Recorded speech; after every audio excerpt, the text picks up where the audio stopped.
그래서 본격적으로 행사를 진행하기 앞서서 대면 참여자분들은 입장하시면서 체온 측정이랑 14일 내에 확진자 접촉 여부가 포함된 명단 작성하셨는지 다시 한번 확인해 주시고요. 작성하신 적이 없으면 좌측 입구 나가셔서 작성 부탁드립니다. 그리고 비대면 참여자분들은 줌 링크에 올라간 그 구글 폼을 작성을 해 주셔야 추후에 그 참가자 전원에 대해서 사이버거 세트를 전달 드릴 수 있을 것 같습니다. 네, 지금 줌에 아직 그 링크가 안 올라갔는데요. 금방 올라갈 테니 순차적으로 작성 부탁드리겠습니다. 네, 그러면 이제 행사 시작해 보도록 하겠습니다.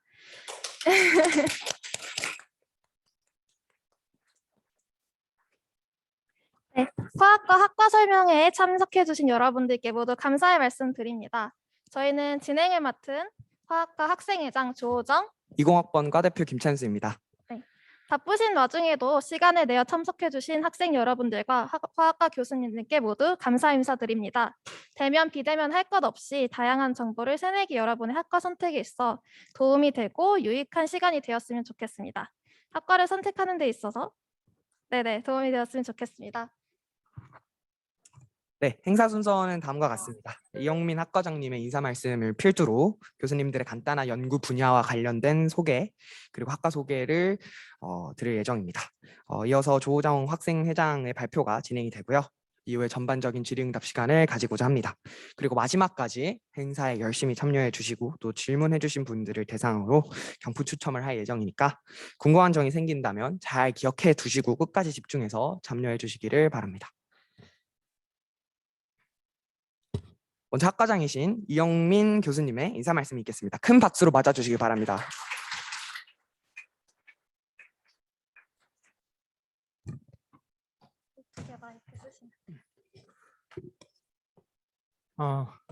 추운데도 추운 강의실에 나오는 거 맞죠? 추운데도 추운 강의실에 모이느라 고생 많았습니다.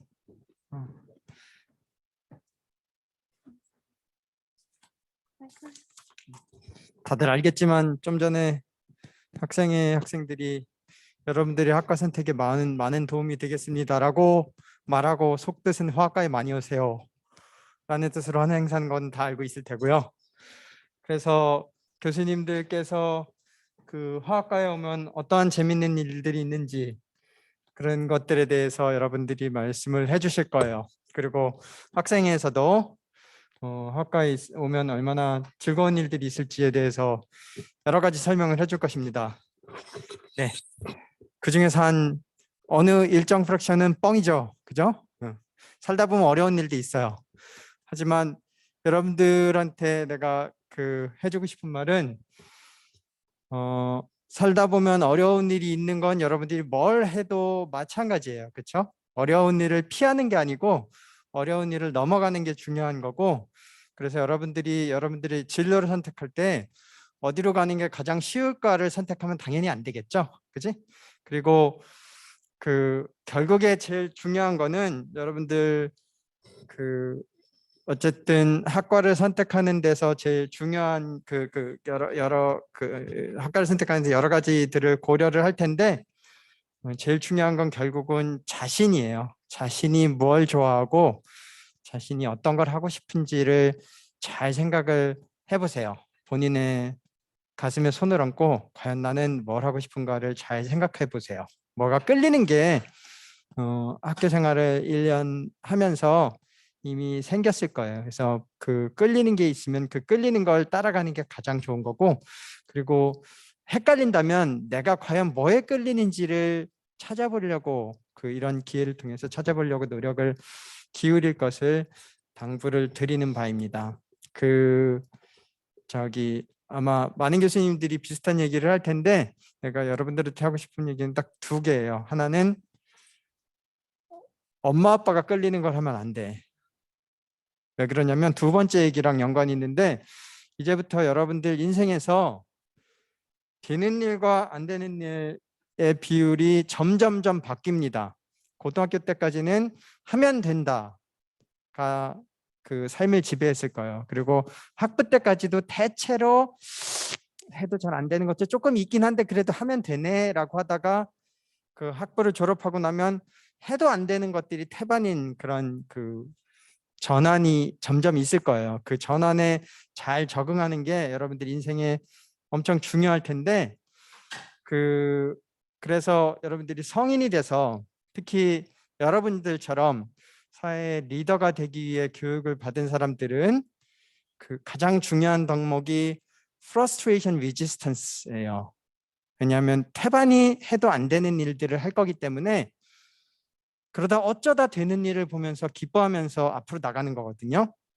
그 첨단을 다니는 사람들은 다 어쩔 수가 없어. 남을 따라가는 게 아니라 남을 쫓아오게 만들어야 되기 때문에. 근데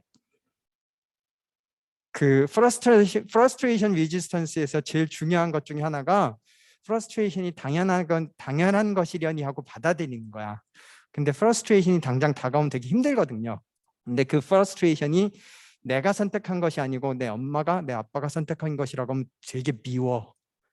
알겠죠? 그래서 여러분들이 내가 여러분들한테 하고 싶은 두 가지 말은 첫 번째, 앞으로 점점 frustration의 비율이 늘어날 거다. 그래서 여러분들이 뭘 원하는지를 알고 택하면 그런 frustration이었을 때 어쩌겠어, 내가 골랐는데, 그죠? 달리 갈 길이 없잖아. 그래서 여러분들이 좋아하는 바를 찾도록 노력을 해달라라는 그런 당부를 하고 싶어요. 그래서 그런 면에서 여러분들이 기초과학에 관심을 갖고 기초과학 중에서 화학을 관심을 가지면 당연히 화학을 택하게 되는 거고, 그리고 그 기초과학이 어떤 면에서 흥미를 주고 그리고 어떤 면에서 중요하고 그리고 어떤 면에서 여러분들의 삶을 바꿔줄 수 있는지 오늘 기회를 통해서 잘 들어보도록 하세요. 그 시작하기 전에 지난주에 준비할 때 김천수 학생이 준비하면서 2년 전에 내가 했던 뭐 그런 얘기를 슬라이드까지 만들어줘 달라고 했는데 2년 전에도 슬라이드 쓴 적은 없었고 그리고 2년 전에 했던 얘기를 또 해달라고 했던 게 아마도 나의 내가 어쩌다 누설한 나의 흑역사에 대해서 얘기해 달라는 것 같은데 여기서 또 얘기를 하는 거는 별로 irrelevant 할 것 같아갖고 궁금하면 500원을 내든지 아니면 궁금하면 선배한테 무슨 얘기가 들었는데 그러나요 물어보든지 아니면 궁금하면 내 방에 찾아오면 내가 친히 얘기해 줄게요. 자, 그래서 시간 끌지 않고 추운데 오래 붙잡아 두지 않게 짧게 끝낼 테니까 여러분들 오늘 가진 기회를 잘 이용하고 그리고 눈을 크게 뜨고 여러분들이 뭘 원하는지 본인한테 잘 물어보는 그런 기회를 갖길 바랍니다. 네, 와줘서 고맙고 그리고 오늘 경품도 많이 좋은 거 많이 받아가세요. 네, 감사합니다.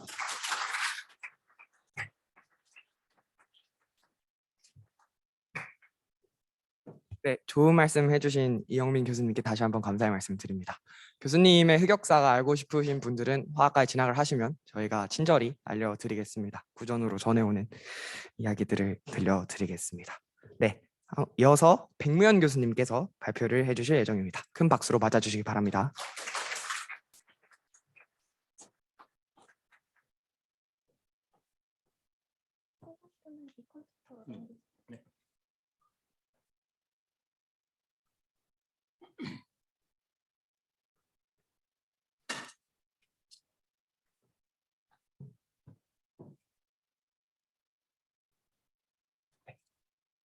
네, 안녕하십니까. 백면입니다.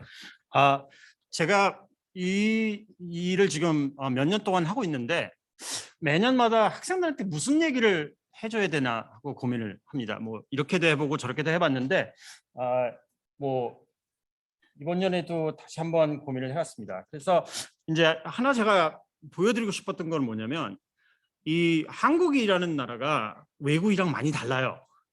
제가 이제 외국에서 거의 35년을 살다가 한국에 들어온 지 딱 이제 6년 됐습니다. 2015년, 그러니까 2080년에 한국을 나가서 그러니까 1980년에 한국을 나가서 그때 10살 때 나가서 지금 2015년에 다시 들어왔어요.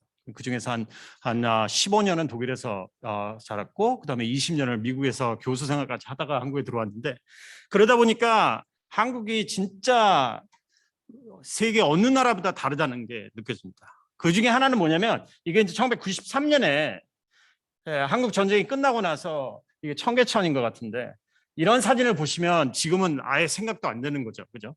그때 GDP가 그러니까 1년에 그 수입이 79불이었습니다. 그러니까 뭐 인플레이션도 있고 그래서 그때 79불이 지금 79불이 아니겠지만 그래도 이게 전 세계에서 가장 가난한 나라 중에 하나였어요.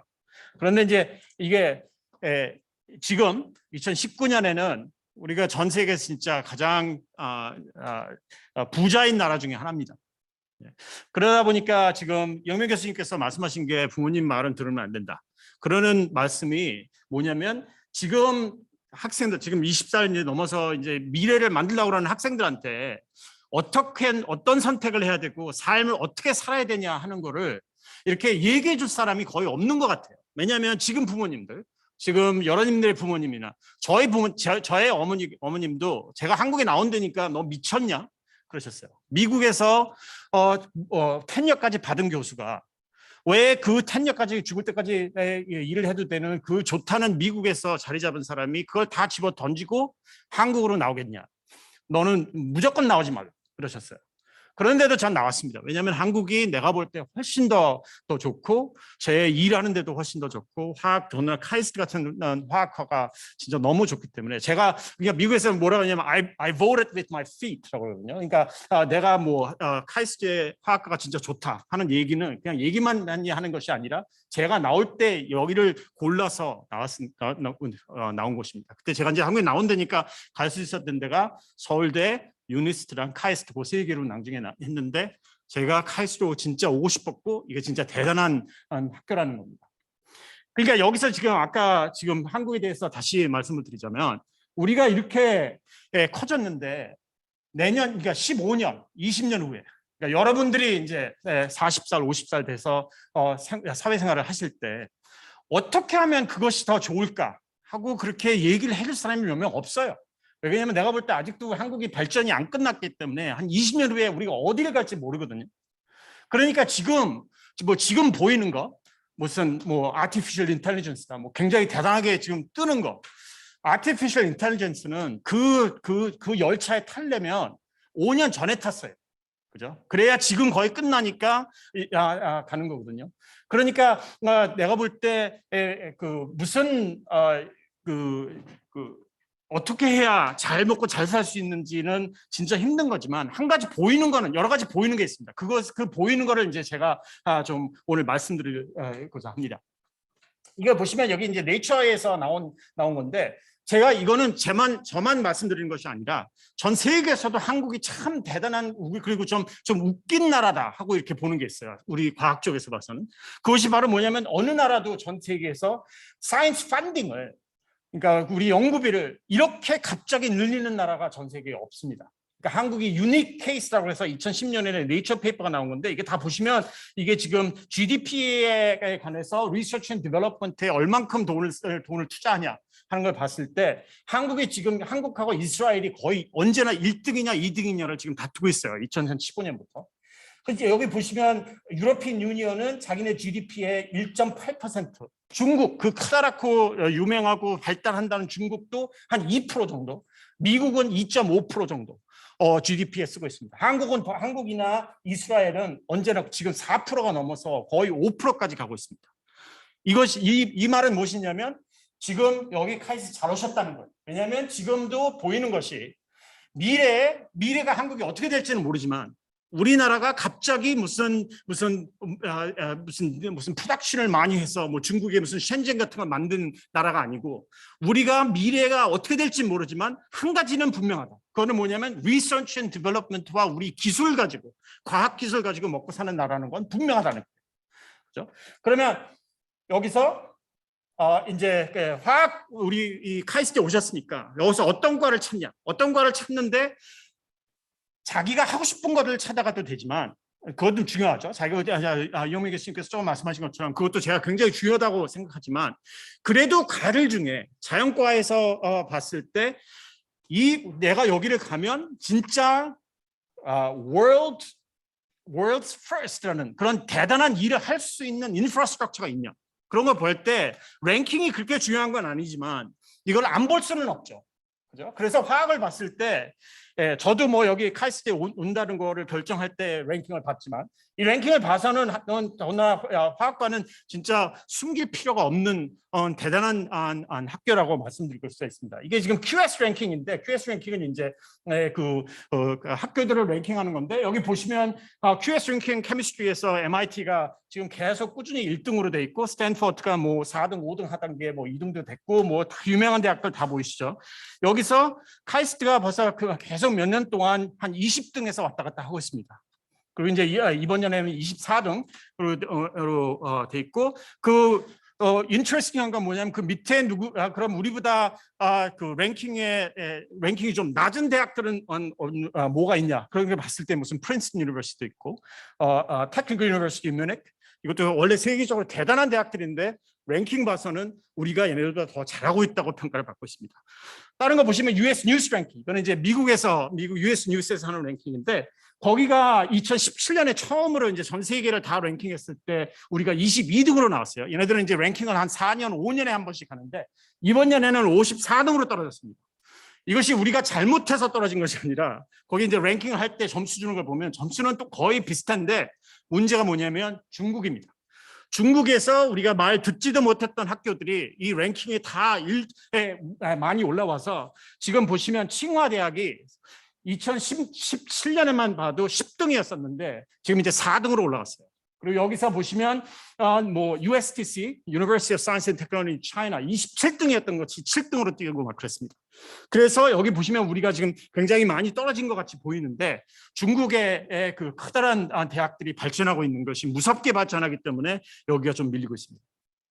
하여튼 여기서 그럼 이렇게 세상도 많이 바뀌고 이러고 있는데 그러면 우리가 무슨 일을 해야 되냐? 이영민 교수님께서 말씀하셨는데 이것은 그냥 제가 말씀드리는 것이 아니라 제 삶의 경험입니다.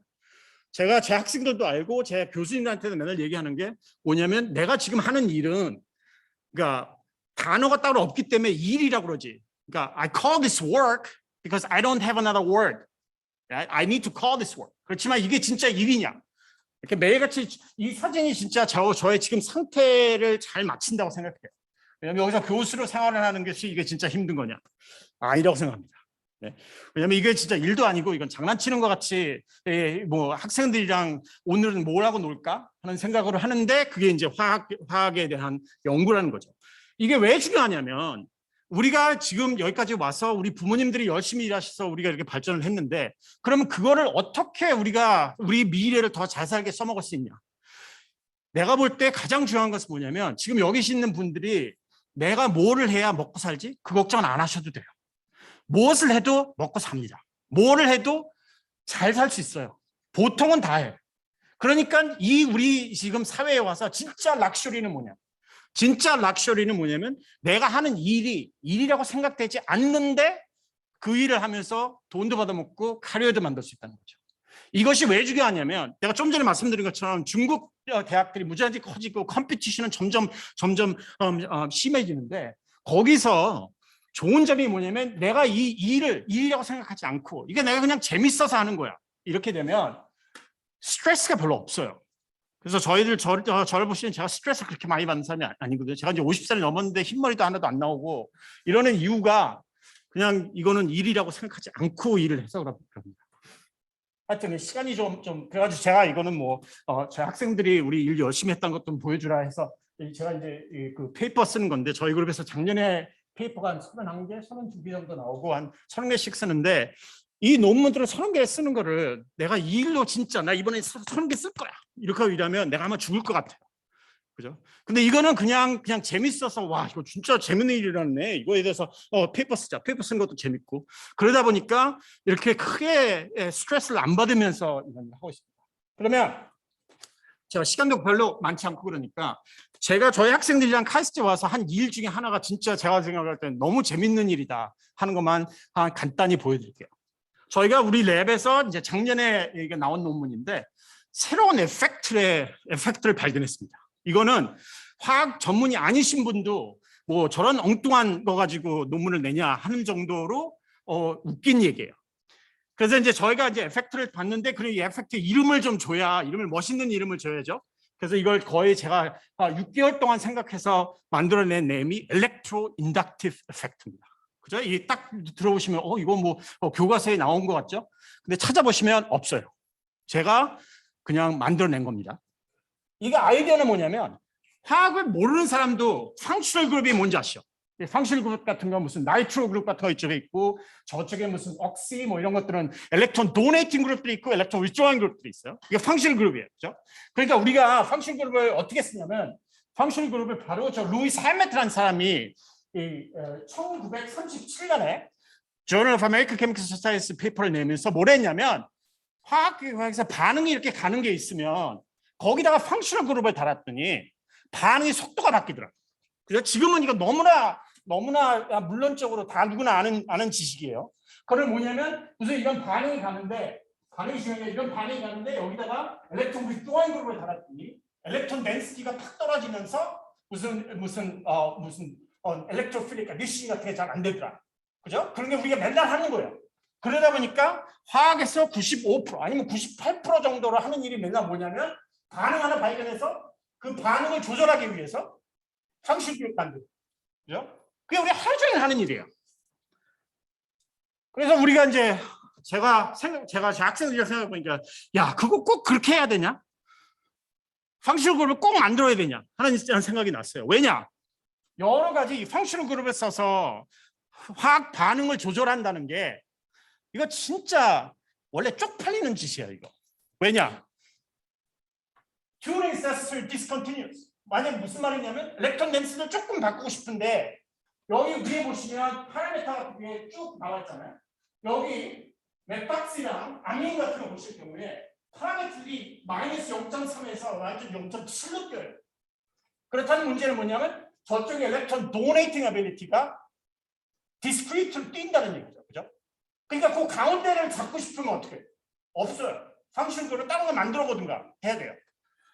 그죠? 그리고 substitute 인터셉트 하지 않는다. 이 아시드 클로라이드 같은 거 요거 보시면 얘는 쓸 수가 없어요. 왜냐하면 이 팡셔널 그룹을 썼다 하면 이 팡셔널 그룹이 너무 리액티비티가 높아서 사이드 리액션이 다 나타나고 아시드 클로라이드.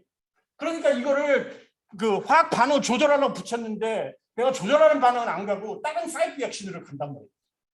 이거 너무 화학가로서 요즘 시대에서 화학하는 사람한테 너무 쪽팔리잖아. 그죠? 이게 뭐야 이게?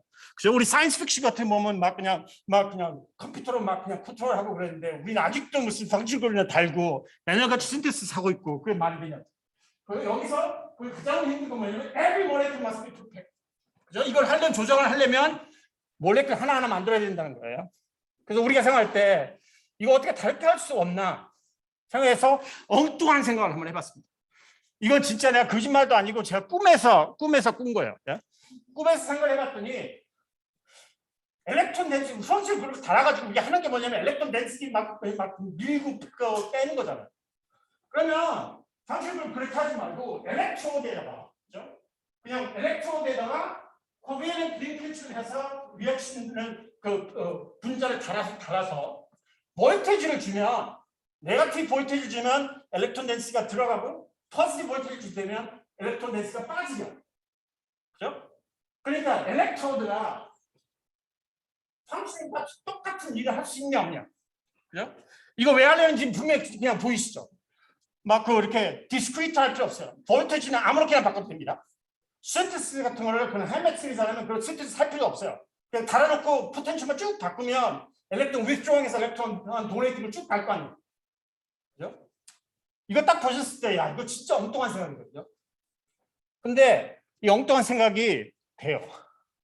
그래서 이제 우리가 이거 가지고 지금 시간이 좀 짧으니까 디테일은 안 보여드리겠는데 우리가 이제 이거 가지고 하려고 했던 건 뭐냐면 그때 아까 내가 사이테이션 1937년대 페이퍼 보여드렸죠. 해메트가 어떤 반응을 가지고 그 인덕티브 에펙트를 퀀티피케이션 했냐 봤을 때 이 사람이 반응한 37개를 뽑았는데 그 중에는 하나는 우리 고등학교에서 배우는 반응이에요. 이거는 saponification of an ester. 이 벤조익 에스터를 넣고 여기다가 베이스를 집어넣었을 때 카복실레이트랑 알코올 떨어지는 거. 간단한 반응이에요. 여기서 이 R 포지션에다가 일단 노레팅 알코올 위쪽인 그룹을 달면 반응 속도가 바뀝니다. 네? 바뀌겠지. 그거를 우리가 할 수 있냐? 그래서 저희 학생들이 그걸 해봤어요. 일렉트론에다가 이런 에스터를 달고 포텐셜을 주면서 베이스를 집어넣었을 때 이게 속도가 바뀌냐 안 바뀌냐. 이건 너무 쉬운 익스페리먼트죠, 그렇죠? 그러니까 이런 실험을 하는 게 무슨 일이야? 이거 일 아니에요. 그냥 장난치는 거예요. 해봤더니 시간이 좀 없어서 그런데 스펙트로스코피 딱 봤을 때 다 보입니다. 보이는 건 뭐냐면 이거 딱 하나만 좀 말씀드리자면 이게 에스터죠. 우리가 이거 3몰 포타시움 하이드록사이드 솔루션. 3몰 포타시움 하이드록사이드 솔루션이라는 건 이건 컨센트레이티드 포타시움 하이드록사이드 솔루션. 에스터가 이런 포타시움 이런 솔루션에서 살아남을 수 있다는 거는 상상도 안 되는 거예요. 그렇죠? 이런 컨센트레이티드 포타시움 하이드록사이드 솔루션은 에스터 대중은 무조건 다 깨져요. 그래서 우리가 여기 하는 건 뭐냐면 이제 레저넌스 라만으로 그 에스터 시그널을 모니터링 하는 건데 봤을 때 포텐셜 하나도 안 주면 이거는 이제 비포 하이드로시스로 여기 딱 보여요. 이게 바이브레이션입니다. 0V 주면 거의 다 없어지고 플러스 주면 3시간 안에 싹 다 꺼져요. 다 없어져요. 그런데 마이너스 250mV 주면 얘가 일주일을 끓여도 안 없어져요. 그렇다는 건 뭐냐면 에스터가 3몰 포타시움 하이드록사이드 솔루션은 살아난다는 얘기입니다. 마이너스 조금 줄어집니다. 그죠? 이것이 바로 일렉트로인덕티브 에펙트. 그래서 이제 저희들이 수수께끼나 크로스 커플링을 할 수 있냐? 이건 이제 반응입니다. 카본 포메이션 하는 카탈리시스 반응 그것도 되고요. 그리고 또 우리가 이제 하고 싶었던 건 뭐냐면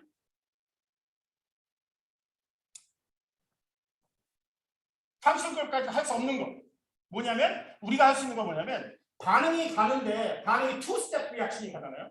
그러면 신테시스 하는 사람들은 클래시컬로 그냥 해서 그냥 처음부터 끝까지 가야 돼.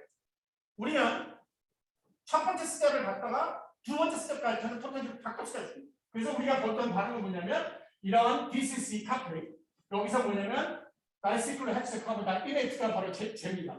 쟤랑 카박실 가스트랑 아민을 같이 집어넣어서 카플링을 시켜서 이런 카플링 트라이를 만들 때 첫 번째 스텝은 뭐냐면 요 아시트가 요 카보다이 밑에 여기 누클레오필 어택을 해야 돼. 요거를 더 빨리 하려면 네가티브 포텐셜 주면 이게 더 빨리 가겠죠? 그런 다음에 얘가 나와서 다음 스텝은 요 아민이 여기 누클레오필 같은 돼. 그럼 여기서 포텐셜이 바꿔야만 빨리 간다는 거죠. 그래서 우리가 아무것도 안 집어넣었을 때 50도에서 16시간 정도 걸려요. 그런데 우리가 여기서 딱 똑같은 걸 해놓고 여기서 첫 번째 스텝을 네가티브 포텐셜 마이너스 3mV를 줘서 악셀레이션 시키면 10분 안에 반응이 다 끝납니다. 그래놓고 가만히 잡혀 있어요. 다음 스텝이 안 가는 거예요. 그래서 여기서 스위치를 해가지고 마이너스 플러스 3mV를 보면 이 두 번째 스텝이 이제 빨라지는 거예요. 그래서 타이싱을 해버리면 원래는 16시간 걸리는 반응을 룸 템퍼처에서 15분 안에 싹 다 끝납니다. 할 수 있다. 더 많이 얘기를 드리고 싶은데 시간이 없고 한 가지만 마지막으로 얘기하면서 이거 마치겠습니다. 내가 지금 여러분한테 얘기할 수 있는 건 뭐냐면 여기까지 와서 이렇게 트래블렛치한 게 좋은 컨디션이 있을 때 괜히 무슨 이상한 내가 저 일을 하면 당신이 돈을 많이 벌겠지? 이쪽 일을 하면 내가 더 이뻐지겠지? 뭐 이런 건 말도 안 하고 중요한 게 뭐냐면 내가 어떤 일을 하면 이건 일도 아니라고 생각하는데 다른 사람이 볼 때 있는 거예요. 그래서 이렇게 엉뚱한 생각을 해도 좋은 것이 나옵니다. 그래서 이 페이퍼가 지금 제가 말씀드린 게 작년에 사이언스 페이퍼에 나와서 저 사람들이 그 생각을 내가 왜 못했을까 하는 말을 듣고 배웠습니다. 그러니까 내가 생각할 때 화학과라는 데는 진짜 화가 좋아하시는 분. 괜히 무슨 화학 가서 박사학위하면 돈을 남겨 벌 수 있을까? 내가 거기서 성공할 수 있을까? 그런 거 걱정하지 마시고 재밌는 걸 했어요. 그것이 중요한 거라고 생각합니다. 고맙습니다.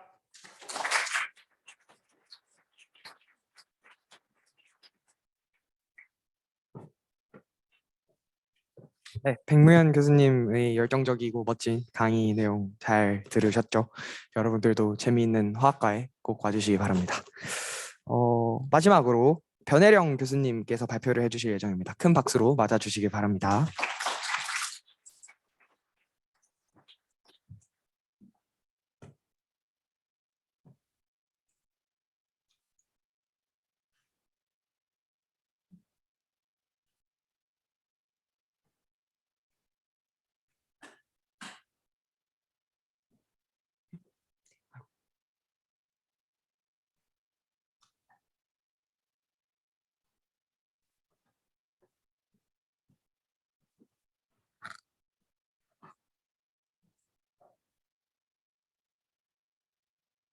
안녕하세요, 여러분. 화학과 교수 변혜령입니다. 안녕하세요. 저는 화학과에서 전기화학, 전지 그리고 좀 재미를 맡고 있습니다. 저는 여러분들을 화학과 오면 돈 많이 벌 수 있다고 꼬시려고 했는데 앞에서 백무영 교수님이 재미축을 하셔서 갑자기 할 말이 없는데 그래도 준비해왔으니 열심히 해보겠습니다. 여러분의 관심을 좀 끌기 위해서 제가 하고자 하는 내용을 허락 없이 오징어 게임의 좀 패러디를 좀 가져와 봤습니다. 그래서 제가 하고 싶은 얘기는 화학의 전지적 창전 시점, 화학이 정말 올드한 학문이 아니라 현재 굉장히 핫한 학문 그리고 재미있는 학문과 연결되어 있다는 것을 말씀드릴 수 있고 조금 더 높은 포부를 가지고 창업을 하거나 혹은 노벨상까지 바라볼 수 있는 굉장히 재미있는 학문이다라는 것을 여러분들께 다시 한번 일깨워주고자 이렇게 만들어 보았습니다. 이미 너무 화학을 잘하시는 분들은 제가 뭐 다른 말을 할 필요는 없고요. 화학을 좀 좋아하긴 하는데 내가 어느 과를 가야 되지라고 좀 고민을 하는 분들께 이러한 이야기를 제가 공유에 좀 빙의가 돼서 한번 이야기를 해보려고 합니다. 네, 여러분들은 이정재입니다. 여러분들 딱 생각을 했을 때 화학 되게 좋아하시는데 옆에를 쓱 봤더니 나보다 좀 점수가 좀 더 좋아. 그러면 어디 가서 제가 화학을 잘합니다 이런 얘기 하긴 좀 그렇고 내가 진짜 화학을 잘하는 게 맞을까 하면 잘할 수 있을까 이런 생각이 드는데 내심 아무 의견 얘기 못했지만은 나 화학 사랑해 이런 마음 갖고 계시니까 지금 여기 오신 거죠. 그죠? 그리고 화학을 하고 싶기는 한데 TV를 보니까는 너무 핫하고 실용적이고 첨단적인 연구 굉장히 많이 나와요. 신문만 피면은 거기에는 리튬 전지 배터리 나오고 그다음에 촉매 나오고 신약 개발 거기다 요즘 자꾸 AI 안 하면은 공학도 혹은 이학도 취급을 안 해서 도대체 나는 무엇을 해야 되나 라는 생각이 많이 들고 있죠. 화학을 하면서 이러한 학문도 건들 수 있으면 참 좋겠다라는 생각은 하는데 아마 지금 대학교를 들어오신 여러분들은 그 사이에 어떤 연계점이 굉장히 확실하게 보이지 않을 거라고 저는 이제 생각을 합니다. 오히려 옆에 있는 친구를 봤더니 이런 이야기를 해요. 나는 공대 갈래. 화학 좋아하는데 왜? 그러니까 공대에 가면은 취업 잘 된대. 그리고 봐봐 생명화학공학과 가서 화학해도 되잖아. 이제 이런 얘기 나오면은 그래 나도 가야 되지 않을까? 이제 이런 생각이 많이 들죠. 그런데 선배들이 아마 얘기하겠지만은 생명화학공학과와 화학과는 완전히 틀립니다. 그래서 화학은 실제로 생명화학공학과에서 많이 공부를 하지 못합니다. 여러분들이 공부를 할 수 있는 총량이 100이라고 할 때 거기 내가 화학을 좋아하면 화학 공부를 80 이상을 하고 싶겠죠. 그럴 때는 생명화공보다는 화학과를 오시는 게 맞다라고 얘기를 드리고 싶습니다. 왜 어떻게 이어지냐?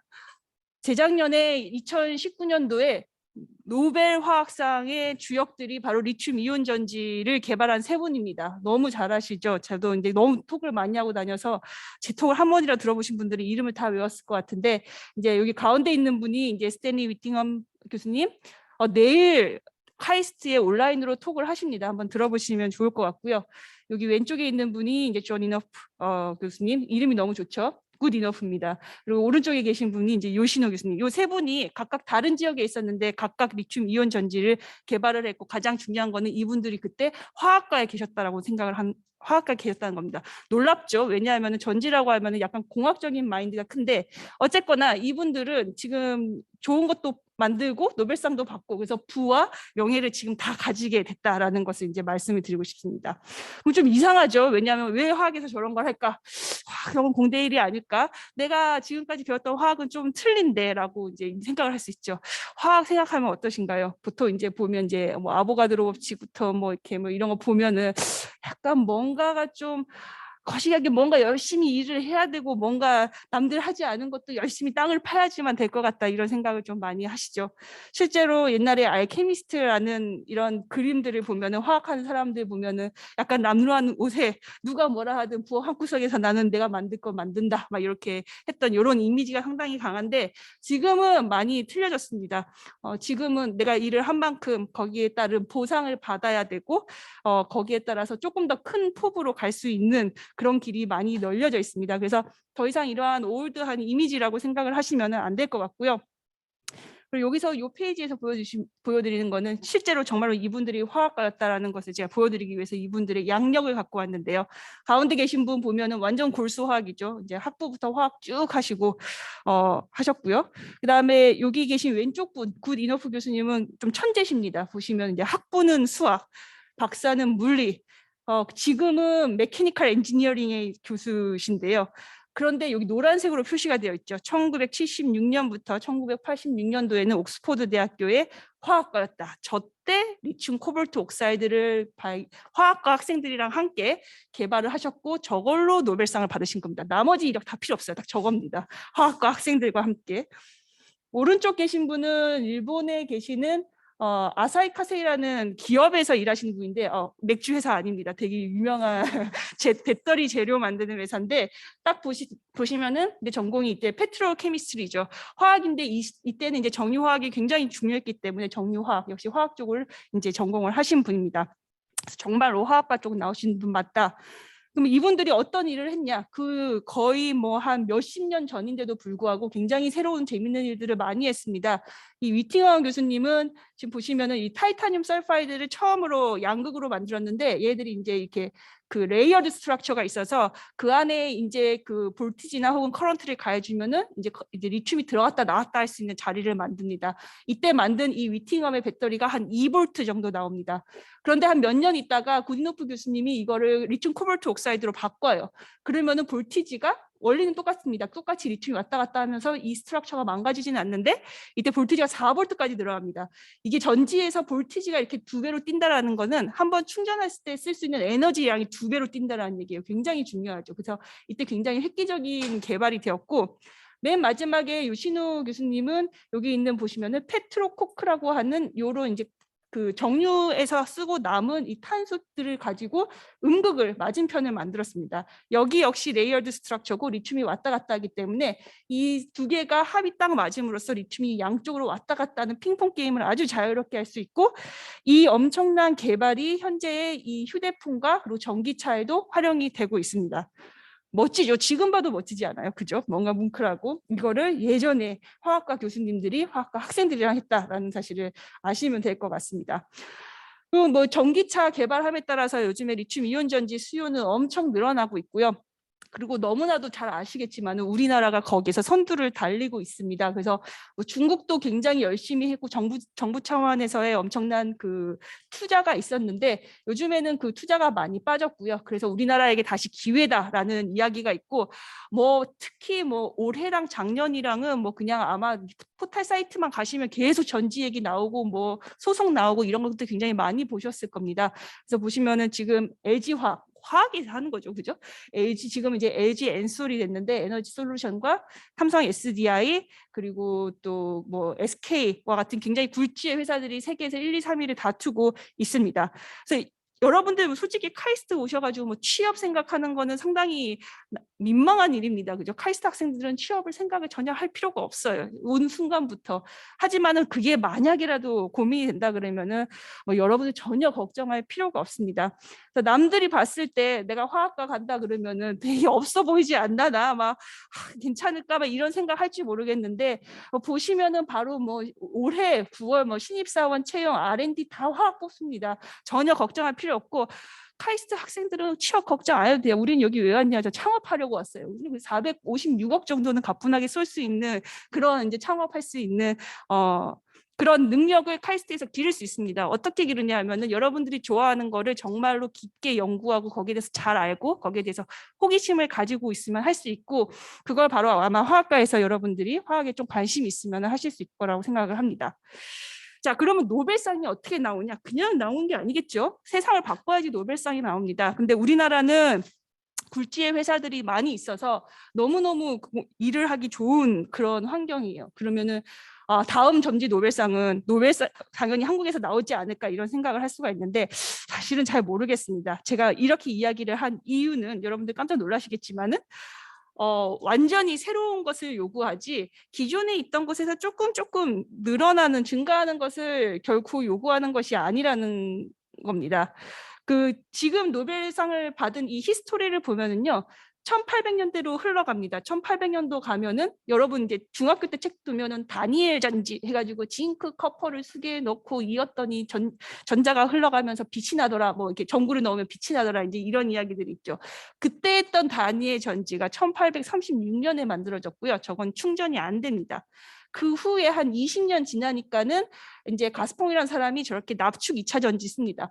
납축 2차 전지 굉장히 옛날에 만들었는데 지금도 차에서 차 이제 뭐 차키 돌리거나 이제 차에 이제 엔진은 아니고요. 불 켜고 할 때 납축 전지 많이 씁니다. 그런데 굉장히 이 둘의 특징은 뭐냐면은 에너지 밀도가 낮습니다. 그래서 한번 충전할 때 오래 쓸 수가 없어요. 그리고 심지어 다니엘 1차 전지는 충전이 안 되죠.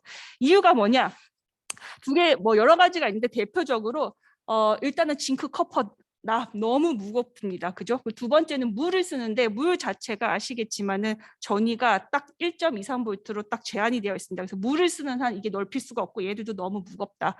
그러면은 이거를 정말 혁신적으로 높이기 위해서는 어떻게 해야 될까라고 생각을 했을 때 일단 징크와 커퍼 대신 쓸 수 있는 게 뭐가 있을까라고 생각을 했을 때 딱 답은 분명히 모든 사람이 알고 있습니다. 하나입니다. 리튬입니다. 리튬은 가볍고 얘 전위가 마이너스 3.04여서 완전히 밑으로 쭉 내려가요. 이거 쓰면은 키왕짱인 건 모든 사람이 알고 있는데 문제는 뭐냐? 리튬은 수계에서 못 씁니다. 비수계로 가야 되는데 비수계는 사람들이 알고 있는 게 이때는 아무것도 없는 거예요.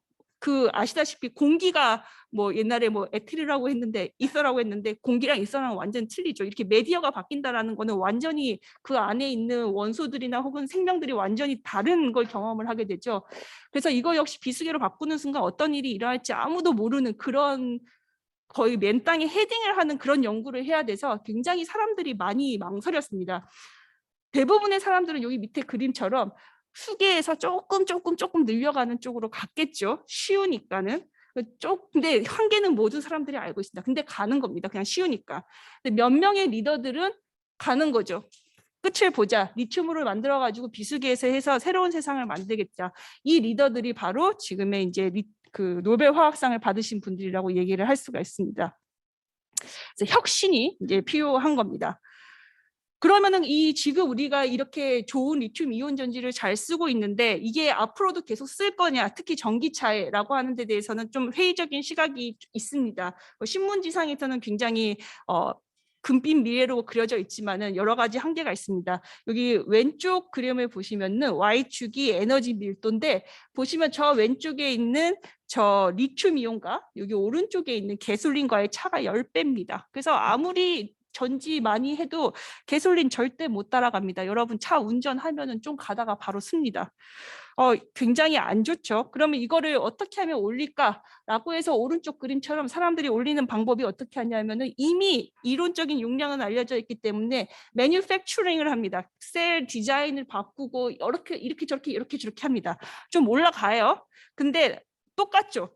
사람들이 다 알고 있어요. 이미 리튬 이온 전지는 그만큼 용량을 우리가 뽑을 만큼 뽑았다. 더 이상 못 간다. 그런데 어떻게 해가지고 조금 더 올리는 거예요. 역시 똑같은 일이 벌어지고 있습니다. 그죠? 그래서 이런 거는 이제 안 되겠죠. 그래서 앞으로의 전지는 분명히 또 새로운 혁신을 요구하고 우리가 아는 세상이 아닌 새로운 것을 생각하는 쪽으로 이제 가게 될 겁니다. 두 가지 예를 보여드릴 텐데요. 첫 번째는 한 10년 전 혹은 15년 전에 갑자기 이제 붐이 일었던 이런 연구들입니다. 리튬 이온 전지, 리튬 코발트 옥사이드 이런 거 쓰지 말고 그냥 제일 환경 친화적이고 제일 많이 있는 머테리얼 쓰자. 공기의 산소, 리튬 산소 전지 혹은 그 온천장 가면 많이 있는 황 이런 거 쓰면요. 실제로 여기 빨간색으로 되어 있는 theoretical energy density를 보면은 맨 위에 있는 리튬 이온에 비해서 한 2배, 3배 증가하는 것을 볼 수가 있습니다. 저거를 사용을 하면은 한번 충전을 하고 차를 주행을 할 때 2~3배를 더 갈 수 있다니까 얼마나 좋아요. 그죠? 그래서 바로 이거구나라는 생각을 이제 하게 됐죠. 근데 물론 모든 연구가 쉽지 않습니다. 이것만 보고 가기에는 여러 가지 이제 메커니즘이 이런 걸 봤을 때 여러 가지 부반응들이 많이 나타났죠. 그런 것들은 이제 과학자들이 이제 우리가 이제 뛰어넘어야 할 그런 산입니다. 물론 그리고 또 이런 연구는 뭐 화학과에서만 하는 게 아니라 당연히 생명화학공학과, 신소재공학과 그리고 기계공학과 이렇게 다 같이 이제 할 수밖에 없습니다. 전지라는 시스템이 굉장히 복잡해서요. 그러면은 우리 학교에도 지금 보면은 KI에 이렇게 ABC 어드밴스드 배터리 센터라고 되어 있는 쪽이 있어서 이렇게 협업 연구를 하고 있습니다. 상당히 좋습니다. 근데 그러면은 다른 과를 가도 되지 않을까요? 네, 가셔도 됩니다. 그런데 하는 일이 틀리죠, 분명히. 신소재공학과는 당연히 소재를 하겠죠. 그 다음에 생명화학공학과는 배터리 팩을 만들어서 퍼포먼스를 많이 봅니다. 화학과는 원천적인 연구를 많이 하고 거기서 나오는 메커니즘 연구를 많이 합니다. 새로운 걸 좀 찾고 좀 화학적인 지식을 요구를 한다. 그러면은 화학과 쪽으로 오는 게 맞다고 제가 추천을 드리고 싶습니다. 두 번째 예입니다. 이건 이제 최근 예인데 뭐 맞을 수도 있고 아닐 수도 있지만 이제 제가 생각하는 바입니다. 어떻게 바꿀 것인가? 리튬 이온 전지 지금 뭐 계속 쓰고 있는데 자꾸 불나고 차도 불나고 여기 밑에 있는 거는 ESS라고 해가지고 이제 뭐 솔라셀 같은 데서 이제 연결되어서 이제 신재생 에너지를 전기 에너지로 바꾼 다음에 저장을 할 수 있는 대형 에너지 스토리지 창고입니다. 불 너무 많이 나죠. 우리 그 이유 알아요. 리튬 쓰고 그 다음에 앞에서 비수계 이 물질 썼더니 얘네들이 불이 나면은 거기서 부채질을 막 해주죠. 그래서 이런 일들이 일어납니다. 그리고 오른쪽 밑에를 보시면은 가격이 나와 있는데 리튬 가격, 특히 리튬 코볼트 옥사이드 쓰면은 코볼트 가격 엄청 오르고 있습니다. 이거는 우리가 새로운 광산을 발견하지 않는 이상은 더 이상 멈출 수가 없는데 사람들의 전지의 소비는 점점 많아지고 있으니까는 계속 가격이 올라간다는 얘기예요. 이거 역시 사람들이 알고 있는데 그냥 묻지 마라고 하면서 거의 불나방처럼 그냥 불에 뛰어드는 식으로 조금씩 올리고 있습니다. 결국은 지금도 혁신이 필요하다는 얘기고 굉장히 어려운 길을 리딩을 할 수 있는 사람들이 이 일을 선도를 해야 된다는 이야기죠. 재밌는 예를 몇 개 보내드릴게요. 자, 수계전지 아까 말씀드렸죠. 1.23V 에너지 전이어서 이거 못 쓴다. 지금까지 고정관념으로 다들 그렇게 생각을 해서 비수계 쪽 이제 개발됐으니까 열심히 했습니다. 근데 2015년도 사이언스에 물의 전이를 넓힐 수 있는 방법들에 대한 연구가 나오기 시작했습니다. 지금 위에 보시면은 막 올라갔죠. 굉장히 물에 잘 녹을 수 있는 솔트를 개발을 하고 이 솔트들의 인터페이스 연구를 시작을 이제 굉장히 많이 연구를 했고요. 이런 연구들은 당연히 화학자들에서 이제 시작을 한 겁니다. 전혀 알 수가 없었던 고정된 관념으로선 전혀 저게 바뀐다라고 생각을 하지 않았던 이런 일들이 이제 새롭게 생각을 바꿈으로써 이제 진행이 되었던 거죠. 이거는 기존에 있던 거를 조금씩 퍼포먼스를 높인다라는 거랑은 완전히 다른 새로운 방향이라고 이야기를 할 수가 있습니다. 두 번째는 리튬을 없애자. 위험하거나 비싸지 않은 재료는 없을까? 화학과에서 제일 잘하는 게 몰리큘을 만드는 거죠. 왜 우리 몰리큘을 이 리튬에 전지에 쓰면 안 될까? 이런 생각 당연히 할 수 있습니다. 그래서 레독스 몰리큘 두 개를 만들어서 양극, 음극으로 쓰고 두 개를 녹인 다음에 돌려버리면은 리튬도 안 들어가고 불도 안 나고 가격도 우리가 화학적인 공정을 잘하면 줄일 수 있는 이러한 새로운 전지를 만들 수 있다. 물론 어려운 점은 아직 많습니다. 그런데 이러한 새로운 발상 자체는 완전히 또 새롭게 세상을 혁신을 시킬 수 있는 어떤 새로운 연구의 모티브가 되지 않을까라는 이제 생각을 하고 있습니다. 그래서 이러한 연구들은 그냥 바로 앞에 있는 어떤 과제들을 근근히 그냥 처리하는 그런 사고는 안 되고요. 완전히 그냥 새로운 기초적인 과학 지식을 가지고 모든 거를 엎어버리는 그런 사고를 가져야 됩니다. 그래서 그런 것으로 이제 첨단 연구를 하고 싶은 친구들은 화학과로 오라고 이제 제가 추천해 드립니다. 그러면 여러분들 지금 오징어 게임을 하고 있는 당신은 이렇게 될 수 있지만은 졸업을 했을 때는 완전히 바뀌지 않을까, 이렇게 바뀌지 않을까라고 이제 제가 한번 생각을 해봅니다. 예, 경청해 주셔서 감사합니다.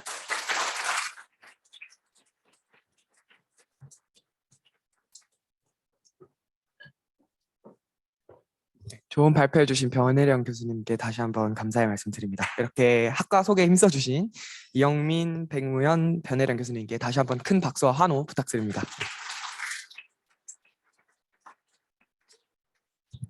네, 다음으로 화학과 학생회장 조호정 학생이 학과 소개를 진행하겠습니다. 박수로 맞아주시기 바랍니다.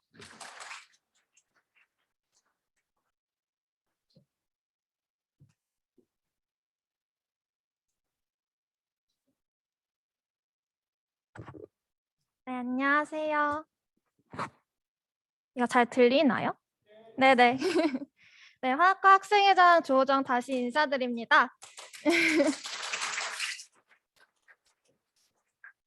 지금 줌 채팅방에 다시 링크가 올라왔는데요. 온라인 접속자분들은 이제 설문 참여해 주셔야지 추후 기프티콘 발송과 경품 추첨이 가능하십니다.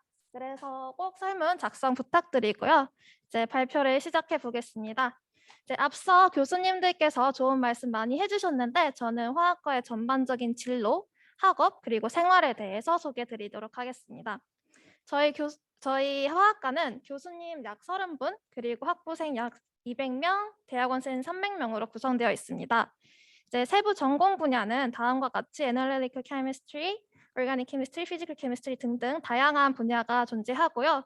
교수님들이 다음과 같이 구성되어 있습니다.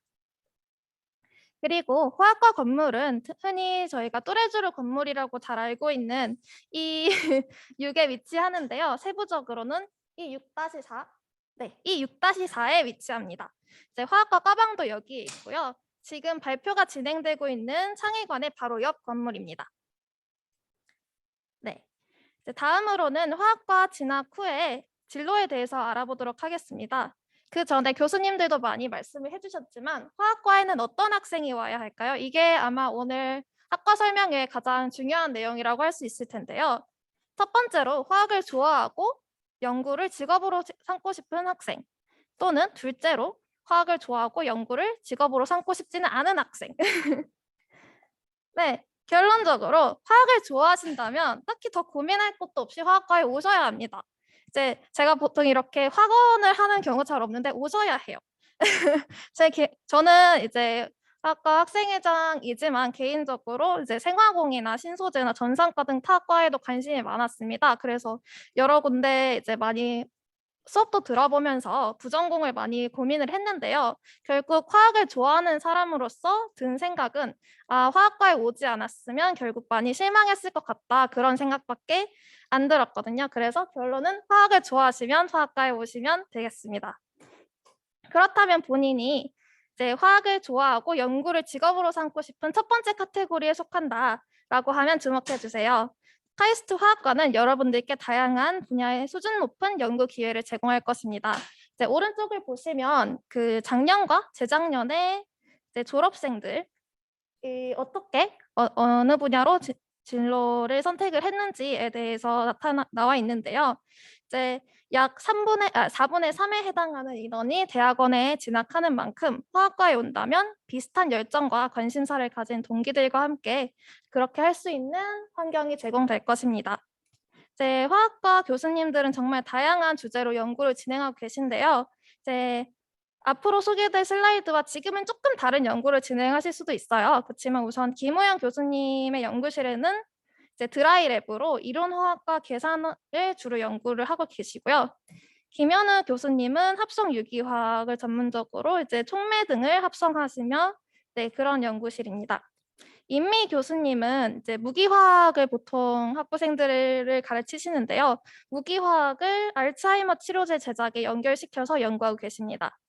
최인성 교수님은 생화학 분야에서 세포 피포화에 대해서 연구하시고, 한상우 교수님은 이제 나노 분야에서 이제 에너지 환경 문제 해결에 대해서 연구를 하시며, 홍승을 교수님 연구실에서는 이제 레고 블록과 같은 구조체를 조립하여 신약 개발을 담당하고 계십니다.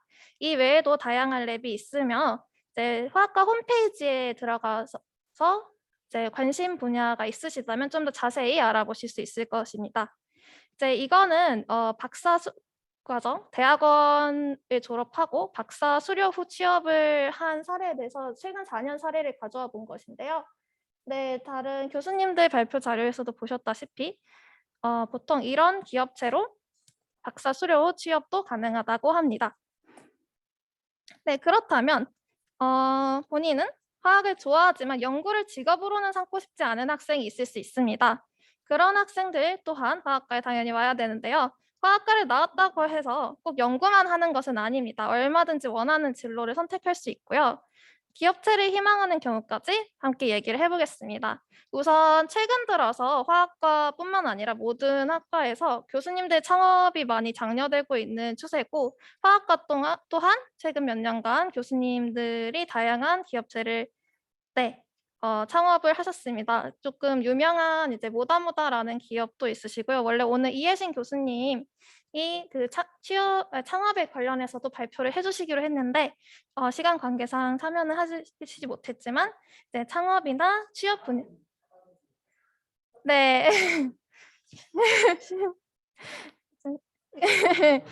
네, 교수님이 의욕은 충분하셨는데 저희가 좀 십시모초의 사정으로 이제 참여를 못 해주셨는데 아무튼 그런 식으로 다양한 방면으로 진로를 탐색하실 수 있다는 점 말씀드리고 싶었습니다.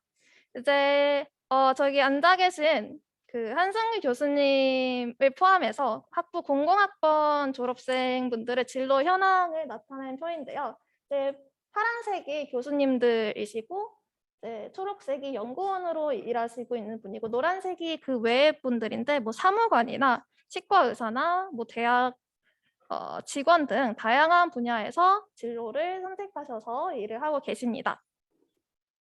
또는 조금 특이한 사례를 2개 소개할 건데요. 정두영 박사님의 경우 카이스트 화학과에서 석박사를 졸업을 한 후 특허청에 입사하셔서 심사관으로 일하시고 현재는 바이오네틱스 설립하셔서 이제 기술 도입, 연구 개발, 투자 유치 등에 힘쓰고 계십니다. 2번째 사례는 이제 학부를 졸업한 후에 공무원 시험을 통과를 하셨고요. 5급 공채에도 합격하셨고 지금은 또 심사관으로 활동을 하고 계십니다. 아까도 보셨지만 특허청에 다수의 카이스트 화학과 출신 심사관 분들이 계십니다. 그것 외에도 이제 대학원 졸업 후에 이제 각 랩에서 다음과 같이 진로를 나아가셨습니다. 이거는 조금 다른 얘기인데요. 꼭 화학과를 주전공으로 선택하지 않더라도 부전공과 복수전공으로 신청하시는 인원이 꾸준히 늘고 있습니다. 저희가 작년 이제 20학번의 경우 주전공으로 화학과에 들어오신 분이 30명 정도 되었는데요. 이제 그것 이상으로 부전공과 복수전공을 선택하신 인원이 39명이었습니다. 그래서 최근 3년간 부전공과 복수전공을 신청해준 학과는 다음과 같고요. 신소재나 생명화학공학과, 전산학부, 생명과학과, 수리과학과 등을 생각하시는 분이라면 충분히 다양한 방면으로 고려를 해보실 수 있을 것 같습니다. 다음으로는 화학과 커리큘럼과 학과 활동에 대해서 말씀을 드릴 텐데요. 우선 커리큘럼은 기본적으로 기초 선택 과목 9학점과 전공 필수 과목 24학점 그리고 전공 선택 과목 18학점으로 이루어져 있습니다. 기초 선택은 아마 지금 많이들 들으셨을 텐데요. 일반 화학 2와 일반 화학 실험 2를 필수로 하며 또 한 가지 더해서 9학점을 채워주시면 되고요. 전공 필수는 크게 나누면 유기화학, 물리화학, 분석화학, 무기화학 이렇게 나눠지고요. 여기에서 1, 2, 3, 개론 그리고 이런 식으로 이루어져 있습니다. 지금 빨간색으로 표시된 게 전공 필수이고요. 물리화학 같은 경우는 3까지 있는데 거기는 전공 선택이라고 보시면 되겠습니다. 유기화학과 물리화학을 보통 2학년 때 배우고요. 분석화학, 개론 또한. 그리고 무기화학이나 생화학 같은 거는 3학년 때 이런 식으로 많이 배웁니다. 그리고 전공 실험 또한 1, 2, 3 3가지 실험을 진행하게 됩니다. 전공 선택은 아까 말씀드린 대로 세부 분야가 화학의 세부 분야가 이렇게 나뉘는데요. 여기에 있는 모든 분야에 대해서 학과에 과목이 개설이 됩니다. 그래서 세부 분야에 대해서도 여러분이 관심만 있다면 충분히 화학과에는 많은 강좌가 열려 있으니 들을 수 있는 기회가 충분할 것이라고 말씀을 드리고요. 또 화학과만의 특별한 수업이 2가지가 있는데요. 2학년 때 듣는 학부 콜로퀴엄이라는 수업이 있습니다. 학부 콜로퀴엄은 이제 진입생들을 대상으로 화학과에 조금 더 적응하고 그런 것을 도와주기 위해서 준비된 강의인데요. 이것은 21학년도 봄 실러버스에서 가져온 내용으로 진입생 여러분들을 모아서 화학과 소개도 하고 환영회도 하고 지도 교수님과의 대화 그리고 학생회, 학부 선배와의 대화 시간, CA, 대학원 선배와의 대화 또 그런 식으로 강의를 많이 들으실 수 있습니다. 저도 올해 학생회, 학부 선배와의 대화 시간에 가서 제 1학년, 2학년 얘기도 하고 그런 식으로 제 개인적인 이야기도 많이 하면서 얘기를 나눠볼 수 있는 그런 강의였습니다. 또 LRP라고 랩 로테이션 프로그램이라는 강의가 있는데요. 보통 3학년에 많이 듣고요. 이거는 작년도 시라버스이긴 한데 보통 이렇게 팀을 나눠서 다양한 화학과의 랩을 돌아다니면서 체험을 할 수 있습니다. 물론 이제 저희 개별 연구나 다른 연구 활동을 통해서 각 랩에 대해서 알아볼 수도 있지만 그것보다는 저희 랩이 워낙 다양하기도 하고 대학원에 관심 있는 분들이 많은 만큼 각 랩을 실질적으로 방문해 보고 참여할 이제 연구에 대해서 살펴볼 수 있는 기회가 제공이 됩니다. 그렇다면 이제 강의에 대해서 많이 말씀을 드렸는데요. 학과 생활에 대해서 조금 공부와 무관한 얘기도 한번 진행을 해보도록 하겠습니다. 이제 화학과 진입생 환영회 또는 딸기 파티 등을 당연히 진행하고, 물론 딸기 파티는 올해는 코로나 때문에 진행을 하지 못했는데 진입생 환영회 같은 경우는 대면 비대면 병행하여서 웰컴 박스 전달하고 비교적 성대하게 진행을 했습니다. 또 MT나 축제 부스 진행을 하는데요. 이것 또한 MT를 저희가 이번엔 가지 못했지만 내년에는 아무래도 대면 활동이 재개될 것 같으니까 기대해봐도 될 것이라고 생각을 하고요. 저희는 이런 말 해도 될지는 모르겠지만 보통 학교 축제를 하면 그 부스를 다양하게 하는데요. 저희는 보통 연금 술집이라는 부스를 합니다. 그래서 이것 또한 내년에 제가 개인적으로 기대를 많이 하고 있는 활동입니다. 또 개별 연구생 교류 행사가 저번 주인가에 진행이 됐고요. 화학과 토크 콘서트도 최근에 진행이 되었습니다. 지금 보시면 앞에 계신 분들이 다 교수님들이세요. 그래서 거의 1대2로 교수님들과 많은 대화를 할 수 있었고, 저 때 창업 관련된 교수님 3분도 모셔서 그렇게 강의를 듣고 자유로운 질의응답을 나눌 수 있는 시간을 가졌습니다. 또 스승의 날 카네이션 전달하는 행사도 매년 진행을 하고 있고요. 시험기간 간식 이벤트도 진행하고 있습니다. 그리고 여러분들이 지금 참여해보셨을진 모르겠지만 일반화학 헬프데스크 또 과잠 제작도 매년 하고 있는 사업입니다. 네, 이거는 작년에 저희가 찍은 화학과 학생회 사진인데요. 마지막으로 학생회 관련해서 조금 말씀을 드리자면 화학과는 타 학과에 비해서 학생회에 참여하는 인원이 좀 높은 학과예요. 그래서 이제 학과에 들어오셔서 조금 더 활동적인 그런 너무 이제 일적으로만 생각을 안 하셔도 부담 없이 화학과 학생회 생활을 하실 수 있을 거라고 생각이 들고요. 이건 작년 건데 이번 주 수요일에 아마 또 화학과 학생회 분들과 함께 회식도 하고 사진 찍고 그러는 시간을 가질 것 같아요. 그래서 혹시 화학과에 진학하게 된다면 생각을 해보시면 좋을 것 같아서 사진을 넣어봤습니다.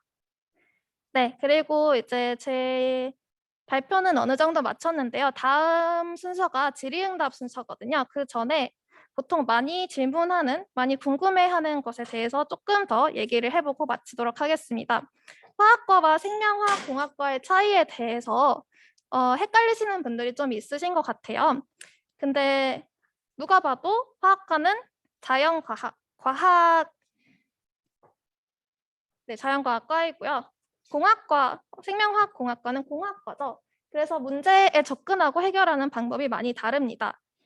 근데 그것은 조금 안쪽으로 들어간 얘기고 저희는 표면적으로 보이는 학과별 과목 목록을 한번 보시겠습니다. 화학과는 보시면 거의 모든 과목에 화학이라는 단어가 들어가 있어요. 물리화학 1, 2, 3, 유기화학 1, 2, 무기화학 1. 뭐 아닌 과목도 있지만 너무 길어져서 화학이라는 단어를 뺀 것일 뿐이지 누가 봐도 그냥 화학을 하는 과목들이에요. 그런데 생명화학공학과를 보시면 화학이라는 단어가 들어간 과목이 지금 빨간색으로 쳐진 것 외에는 찾아보기 힘듭니다. 그래서 화학과 전공 필수의 경우 화학이라는 단어가 들어간 것이 전부인데 생명화학공학과 전공 필수를 보면 28%만이 화학에 관련된 것이라고 볼 수 있고요. 나머지는 공학입니다. 그래서 혹시라도 화학과와 생명화학공학과를 고민하거나 차이점에 대해서 크게 와닿지 않았던 분이 계신다면 확실하게 화학과는 화학에 관련된 학과이고 생명화학공학과는 공학에 관련된 학과라고 정리를 할 수 있겠습니다. 그러면 이제 질의응답을 진행을 해볼 텐데요. 이어서 네, 저희 과대가 진행을 해야겠습니다.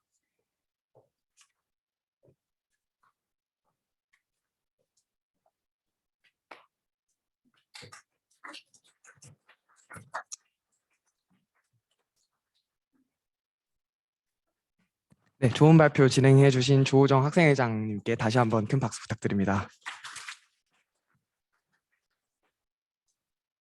네, 뒤이어서 현장 질의응답 시간을 가지도록 하겠습니다. 대면 참가자는 현장에서, 비대면 참가자는 줌 손들기를 이용을 해주시면 저희가 호명하는 순서대로 질문을 받도록 하겠습니다.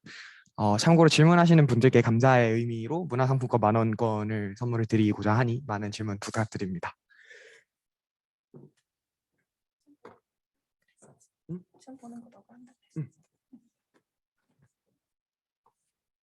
네, 지금 2021-0363 양서영 학생이 손을 드셨는데 마이크를 켜서 질문을 해주시거나 아니면 채팅으로 올려주시면 될 것 같습니다. 혹시 학과에서 전과하는 비율이 많은지, 그리고 전과하게 되면 보통 어느 과로 가게 되는지가 궁금합니다. 네, 제가 알기로는 화학과에서는 보통 이제 화학과를 진학하는 학생들이 상대적으로 화학에 대한 어느 정도 확신을 가지고 들어오는 친구들이 많아서 화학과에 들어온 후에 전과하는 비율은 상대적으로 적은 것으로 알고 있습니다. 한수규 교수님께서 보충해서 설명해 주신다고 합니다. 학사 주임 교수인 한순규입니다. 질문 관련해서 그러니까 화학과에서 이제 나간 학생은 저희가 사실 추적이 안 돼, 학과 측에서는. 근데 이제 다른 과에 있다가 이제 화학과로 이제 전과가 오는 학생들은 제가 다 추적이 되는데, 이제 그런 학생들 아까 말했듯이 한 30명 정도가 이제 매번 이제 이게 보통 이제 화학과에 진입을 하는데, 근데 이제 다른 학과에서 전과에서 들어오는 학생들이 연간 한 3명에서 5명 정도는 이제 이제 화학과, 딴 과 가보니까 안 되겠다, 화학과로 와야겠다 하는 학생들이 매년 한 3명에서 5명 정도는 됩니다. 나가는 학생들은 제가 잘 추적이 잘 기억이 안 나는데 들어오는 학생은 그 정도인 거는 기억이 납니다. 네. 네, 답변 감사합니다. 또 혹시 질문 있으신 학생분들 손 들어서 질문해 주시면 되겠습니다. 네, 저 학생. 저 패딩 입으신 학생. 저기 중간에.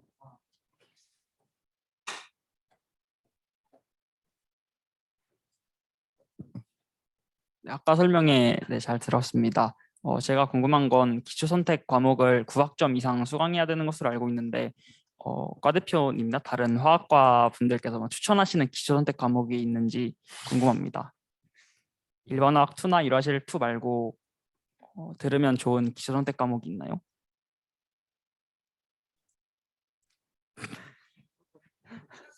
혹시 어떤 과목 들으셨는지가 궁금합니다. 네, 저는 그 과목이 젠미랑 말고 뭐였지? 저는 선대기 듣고 들어왔는데요. 그때 다른 친구들이 많이 듣길래 따라서 들었었는데 생각보다 도움이 조금 되는 것 같아요. 그러니까 행렬에 대해서 개념만 조금 알고 있으면 이제 물리화학이나 뭐 분석화 쪽에서 조금 도움이 되는 부분이 있고요. 그런데 그 과목을 안 듣고 들어와서 많이 어려움이 있을 것 같지는 않습니다. 그 외에 수학 과목들은 크게 도움이 잘 안 되는 것 같고요. 저는 그거 말고는 신소재 과학개론을 들었는데 작년에 들었나 올해 들었나 하는데 되게 화학과에 들어와서 들으면 굉장히 쉽게 들을 수 있는 과목이고요. 미리 듣고 들어오셔도 이제 약간 맛보기로 물리화학이나 무기화학 분야에 대해서 조금 지식을 가지고 들어오실 수 있다는 장점이 있을 것 같습니다. 그렇지만 기초 선택 과목에 있어서는 본인이 원하시는 다른 과목들 많이 찾아보시고 들어보는 것도 추천드립니다. 답변 감사합니다. 네, 아까 질문하신 그 양서영 학생 혹시 학번이 어떻게 되나요? 동명인 두 분이 계셔서 두 분 중에 누군지 확인을 하고자. 네, 감사합니다. 네, 그 지금 줌으로 접속해 주신 분들은 이 설문지를 보시면 저희가 질문하신 분들에게는 문화상품권 만원권을 드리고 있거든요. 지금 대면으로 참석한 분에게는 교환권을 드렸을 텐데 비대면으로 참석해 주시는 분 중 질문하신 분은 또 이 학번 이름을 채팅창에 남겨주시면 저희가 나중에 조치하도록 하겠습니다. 다음 질문 받아볼게요. 네, 저기 지금 니트 입고 있는 학생.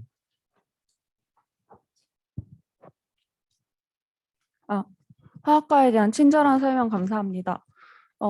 저는 이제 간단한 질문인데 학부 때 화학과를 진학했다가 이제 대학원으로 갈 때 소재과나 아니면 생명화학공학과 같은 그런 공학 쪽으로 진학을 하는 경우도 많이 있나요?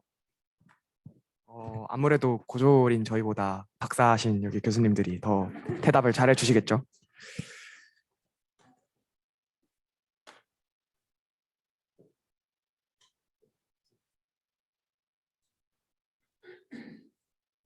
김영준 교수님께서 네. 답변해 주신다고 합니다. 학생학과 김영준입니다. 예, 저희도 정확한 좀 데이터가 있지는 않아서 근데 그런 케이스들을 아는 경우들이 있긴 한데 많지는 않고요.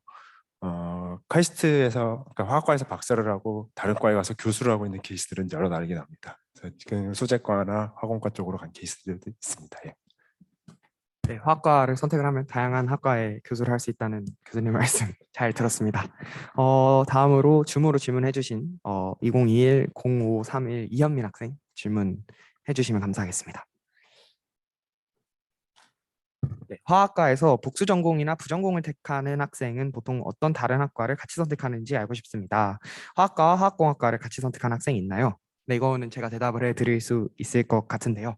앞서 조호정 학생회장의 설명에서 들으셨다시피 생명화학공학과나 신소재공학과 등을 많이 복수 전공을 하는 것 같습니다. 전산학과 복수 전공은 아무래도 최근에 또 트렌드다 보니까 그러는 경우도 꽤 있는 것 같고요. 화학과와 화학공학과를 같이 선택하는 학생들 많습니다. 두 학과 간에 서로 교류도 많은 것 같고요. 그래서 화학공학과 학부를 졸업을 하고 화학과 대학원을 오는 경우도 있고, 네, 그런 것 같습니다. 답변이 되었으면 좋겠네요. 또 현장에서 혹시 질문하실 분 계신가요? 네, 저기 검은 색깔 옷 입고 계신 분.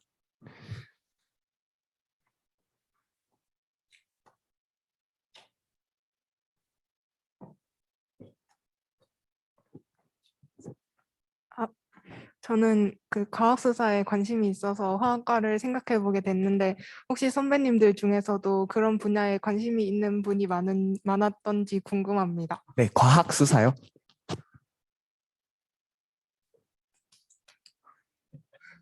멋지십니다.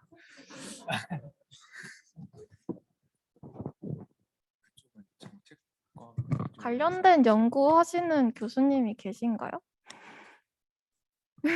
있으신 것 같아요. 의과학대학원 가는. 의과학대학원도 그쪽은 아니지 않아? DNA 그쪽 시퀀스 분석하실 때. 예. 한순규 학사주임 교수님께서 답변해 주신다고 합니다. 되게 되게 날카롭고 어려운 질문들을 많이 하셔가지고 이게 당황이 됐는데, 근데 이제 과학 수사를 일단 기본적으로 이제 화학의 아이덴티티는 이제 저희는 분자를 다루는 학문이니까 사실 이제 화학자와 화학자 아닌 사람들을 어떻게 구분하냐면은 이게 저희는 분자 수준 레벨에서 그거에 대해서는 이제 제일 전문가입니다. 특히 그리고 아까 뭐 백무영 교수님께서 막 신테릭 리얼리티 하시는데 그 광의에서 보면 백무영 교수님도 어떤 물질을 합성하기 위해서 이제 그걸 합성을 안 하시는 거거든요. 그러니까 결국에 그렇게 화학의 고유한 엔티티는 분자를 분석하고 합성을 하고 하는 능력은 이제 화학과 어떤 이런 분자를 만들어내 어떻게 합성해내 아니면 뭐 분석해내 하는 거는 이제 다른 학과들은 그거를 하는 능력이 없고 이제 화학과는 그걸 하는 능력이 있고 그게 아이덴티티인 겁니다. 화학과 이게 몰레큘러 사이언스라는. 근데 이제 그 수사 막 과학 수사 관련해서는 그러면 근데 분자라는 게 이제 아시다시피 어떤 성질을 나타내는 가장 작은 단위가 분자잖아요. 그래서 그러면은 과학 수사를 함에 있어서 막 여러 가지 이제 과정들을 거칠 것이라 그냥 딱 생각해도 어떤 분자를 분석을 해야 될 거고 또 막 생화학적으로 뭐 증폭을 하고 그거를 가려내고 뭐 어떤 염석체 관련된 것 그런 게 다 분자 수준에서 이루어지는 겁니다. 성질을 띠는 것들이니까. 그래서 그런 측면에서 볼 때 과학 수사를 하고 싶다. 그런데 그걸 근본적으로 하기 위해서는 분자적인 수준의 접근을 하는 게 맞는 것 같고, 그런 측면에서는 이제 어떤 과를 가시든지 간에 나중에 진짜 과학 수사를 그 다양한 이제 부서가 있고 하시겠지만 화학을 전공하시면은 되지 않을까 생각. 다른 분야보다는 도움이 될 것 같고, 네, 백명 교수님께서. 네, 그게 어떻게 생각을 하셔야 되는 거냐면 지금 여기가 대학입니다. 그러니까 대학이라는 건 뭐냐면 여기서는 기초를 배우는 데예요. 그런데 이제 학생들 생각할 때는 거의 애플리케이션 쪽, 그러니까 응용해서 이걸 나중에 무슨 일로 쓸 거나 하는 걸 생각하시고 오는데, 지금 그런 거 같은 거를 대학에서 가르치는 것이 아니거든요. 그러니까 여기서 지금 제가 말씀드리고자 하는 게 좀 생각나는 건 뭐냐면, 제가 박사학위를 받았던 학생이 하나 있었는데, 얘가 이제 인도에서 온 학생인데, 얘는 들어올 때부터 자기는 약을 만들고 싶대요. 그러니까 무슨 암이라든가 무슨 백혈증 같은 거, 이런 암에 대한 거를 나중에 일을 하고 싶다. 그렇기 때문에 나는 박사학위를 받을 때 무슨 약 같은 거, 제약 같은 거랑 상관없는 일은 안 하겠다. 그게 일이 그렇게 돌아가는 게 아니거든요. 왜냐하면 진짜 대학에서 내가 나중에 무슨 암에 대한 치료제를 만들고 싶다. 그러면 대학에서 뭐를 해야 되냐면 그거에 필요한 기술과 어떻게 그런 연구를 하는지를 배우는 데지, 그런 거를 진짜 하는 데가 없거든요. 여기 우리 지금 전 한국 대학뿐 아니라 전 미국 대학에서도 그런 그 수사에 대한 그런 연구를 해가지고 그러니까 교수로서 이렇게 연구실을 만들고 그럴 수가 없어요. 왜냐면 그거는 애플리케이션이기 때문에. 그러니까 내가 아까 말씀드렸던 그 학생 제약 이런 약 같은 거랑 상관없는 일은 난 무조건 안 하겠다는 거를 제가 우기고 끌고 거의 때려서 가리킨 것이 메탈에 대한 그거를 이제 배워가지고 나중에 걔가 이제 그 취업한 데는 어디냐면 존슨앤존슨의 뷰티 프로덕트 라인으로 들어갔어요. 거기서 뭐를 하냐면, 여기서 미국에서 땅덩어리 하도 크다 보니까 존슨앤존슨 같은 데서 이런 크림 같은 거 만들 때 동부에서 똑같은 크림을 미국 이스트 쪽에서 팔거나 웨스트 쪽에서 팔면 물에 메탈 컨텐츠가 다르기 때문에 컨슈머가 자기가 그 프로덕트 익스피리언스가 다르다. 그렇기 때문에 포뮬레이션을 바꿔요. 그런데 그 포뮬레이션을 바꾸기 위해서 메탈에 대한 지식이 있는 사람이 필요하다 해서 거기 가서 그 일을 하면서, 제가 지금 여태까지 자꾸 만나는데 걔가 나보고 뭐라냐면, 네가 그때 나는 분명히 약에 대한 그 연구를 하겠다는데 그거를 안 가르치고 메탈을 가르쳐줘서 너무 고마웠다. 그걸 가지고 이제 여기도 써먹을 수 있고 저기도 써먹을 수 있는 그런 것입니다. 그러니까 그런 연구를 하신다면 거기서 어느 쪽으로 가실 건지, 거기서 매니지먼트로 갈 건지, 아니면 폴리싱으로 가서 거기서 사람을 때려잡는 데를 갈 건지, 아니면 진짜 분석을 해서 여기서 나왔던 것이 어디서 나왔냐 하는 거를 분석하시려면 화학과를 다녀야 되는 거고, 그죠? 거기서 그러니까 이거는 이 일을 그렇게 하시면 안 돼요. 여기서 내가 나중에 나가서 하려고 그러는 걸 학교에서 배운다는 건 아니고, 거기로 가려면 무슨 기초를 여기서 배워야 되냐, 그것을 생각하시면 될 것 같습니다. 네, 백명 교수님 답변 감사. 네, 합니다. 지금 교수님이 말씀해 주신 거에 조금만 더 첨언을 하자면요. 저는 대학원에 가긴 할 건데 그거 말고 뭐 학교 취업이나 그 바로 정부 다른 기관들에 취업하는 경우도 조금 알아본 경험이 있는데요. 그런 경우를 보면 어떤 한 기관이라고 해서 하나의 전형으로 뽑는 게 아니고요. 그 전형이 세부적으로 굉장히 많이 나누어져 있어요. 사무직이나 이제 뭐 화학과 관련된 쪽이나 또는 이제 생명과 관련된 쪽이랑 이런 식으로 이름이 다 그 어떤 직책을 뽑는다 명시되어서 어떤 직책을 몇 명 뽑는다라고 발표가 되어 있는 경우를 많이 봤고요. 그러면 그 직책에 대해서 그와 관련된 과에 학사 졸업을 원하는 경우는 거의 없었고요. 어떤 관련된 과의 석사나 박사 졸업장 또는 관련된 경험이 있는 자를 우대한다, 이런 식으로 적혀 있는 경우를 많이 봤습니다. 그래서 관심 있는 분야가 꼭 그 카이스트 화학과에서 연구를 꼭 하지 않는 분야이더라도 여기서 그 분야와 가장 관련된 세부 분야를 전공하시고 그런 기업체 쪽에 나중에 취업을 하시는 것도 방법이라고 생각이 듭니다. 다음 질문 들어보겠습니다. 네, 다음 질문 줌으로 질문해 주신 2021-0701 황규은 학생 질문 부탁드립니다.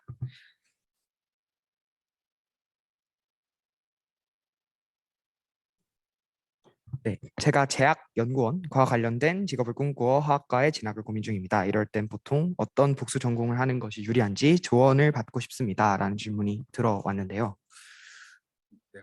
네, 예, 일단은 저는 현재 김우현 교수님 연구실에서 신약 개발 관련 연구를 진행을 하고 있습니다.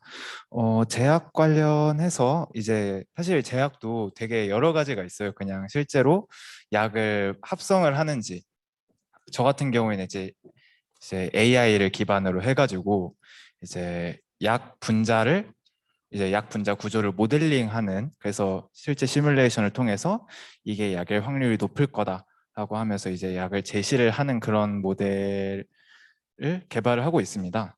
그래서 만약에 저 같은 경우를 생각을 하신다면은 이제 전산과에 가셔가지고 AI를 공부를 하시면 되겠죠.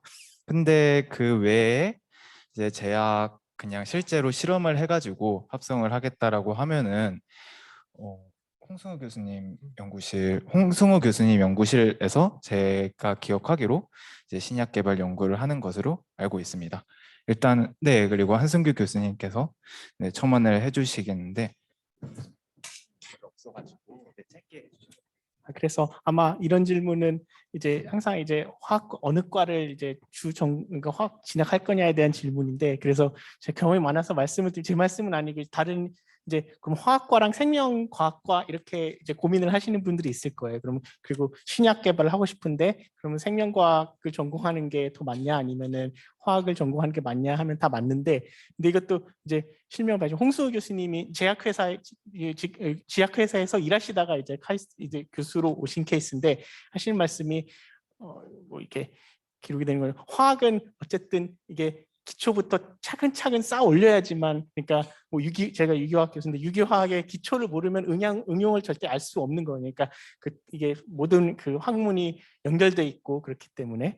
근데 이제 생명과학 같은 경우는 어떻게 약간 파편화되어 있는 경향이 있으시다고 하시더라고요. 그래서 이 부분을 열심히 공부하면 이게 지식이 없더라도 이 부분을 열심히 하면은 그 부분을 이해를 할 수 있고, 그래서 그게 실제로 이제 제약회사에서도 일을 해보시니까 이게 화학자도 있고 분명 거기서 이제 그런 이게 생명과학자도 있을 텐데 실제로 리더십에 있는 부분에서, 왜냐하면은 화학자들은 생명과학도 이렇게 그리고 어떤 메커니즘이나 바이올로지컬 메커니즘도 이해를 하셔가지고 캐치업을 하면서 이렇게 탁탁 이해할 수 있는데, 생명과학자가 그 화학은 이해하기가 어렵대. 그거는 도저히 할 수 없는 거기 때문에. 그래서 그런 측면에서는 이제 제약회사 그 중심은 화학이고, 근데 어쨌든 근데 그 약이 작용하는 거는 생체이기 때문에 그 생체 시스템에 대한 이해를 하면은, 그래서 뭐 어떤 생명과학 쪽 이해를 갖고 계시면 유리하겠죠. 그때 언어나 이런 대화를 할 때, 제약 활동을 하실 때. 네, 좋은 말씀 감사합니다. 전체적인 질문들에 대한 교수님들과 학생회장, 부학생회장의 말씀을 요약을 하면 적용을 하기 위한 기본적인 학문적인 지식을 미리 충분히 쌓아두고 본인이 원하는 분야에 가서 활용하는 역할을 하면 될 것 같다. 뭐 이런 내용인 것 같고요. 다음 대면으로 질문 받겠습니다. 네, 저 후드 티 입고 계신 분. 네, 네, 본인 맞아요. 네. 네. 아까 그 취업과 창업 얘기가 나와서 궁금해졌는데 혹시 화학과 같은 경우는 화학 산업체랑 충분히 연계가 많이 되어 있을 것 같은데 학부생 대상으로 뭐 인턴십 프로그램 같은 게 진행이 되는지가 궁금합니다. 네, 제가 인턴십 프로그램을 김우현 교수님 그 회사에서 진행을 했었고요. 일단은 네, 아마 저희 학교에서도 학교 화학과에서 굉장히 창업을 많이 하시고, 예를 들어서 저 같은 경우는 개별 연구를 하다가 그 회사로 인턴 활동을 하기도 했는데, 그런 경우로 되게 루트는 열려 있다라고 말씀을 드릴 수 있을 것 같습니다. 네, 조금 더 직접적으로 말씀드리자면 뭐 저희 학생회나 학과에서 이제 대대적으로 진행하는 인턴십 프로젝트는 딱히 없었고요. 앞으로 늘 것으로 예상이 되고 저희가 이번 토크 콘서트에 그런 부분에 집어넣었던 것도 이런 식으로 이쪽으로 넓혀가면 어떨까 하는 그 발안이었다고 생각을 해주시면 될 것 같고요. 이제 조금 더 네, 지금까지는 개개인이 이렇게 관심 분야에 있어서 연구를 조금 진행하거나 하다가 그런 분야 인턴십을 찾아서 원한다면 할 수 있는 그런 구조였다고 보시면 되겠습니다.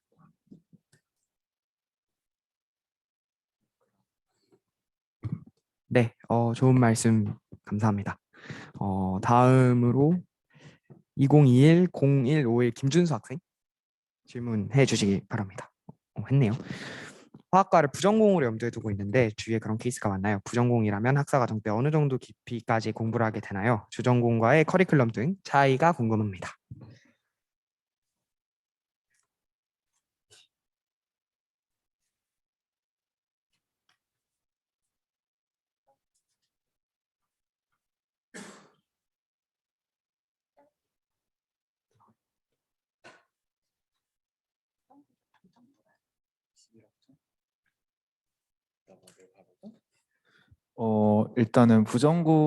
일단은 저 같은 경우에는 이제 부전공이나 복수 전공을 하는 데 있어 가지고 가장 중요한 것은 내가 이것을 들음으로써 얻고자 하는 게 무엇이냐라고 생각을 합니다. 예를 들어 저 같은 경우에는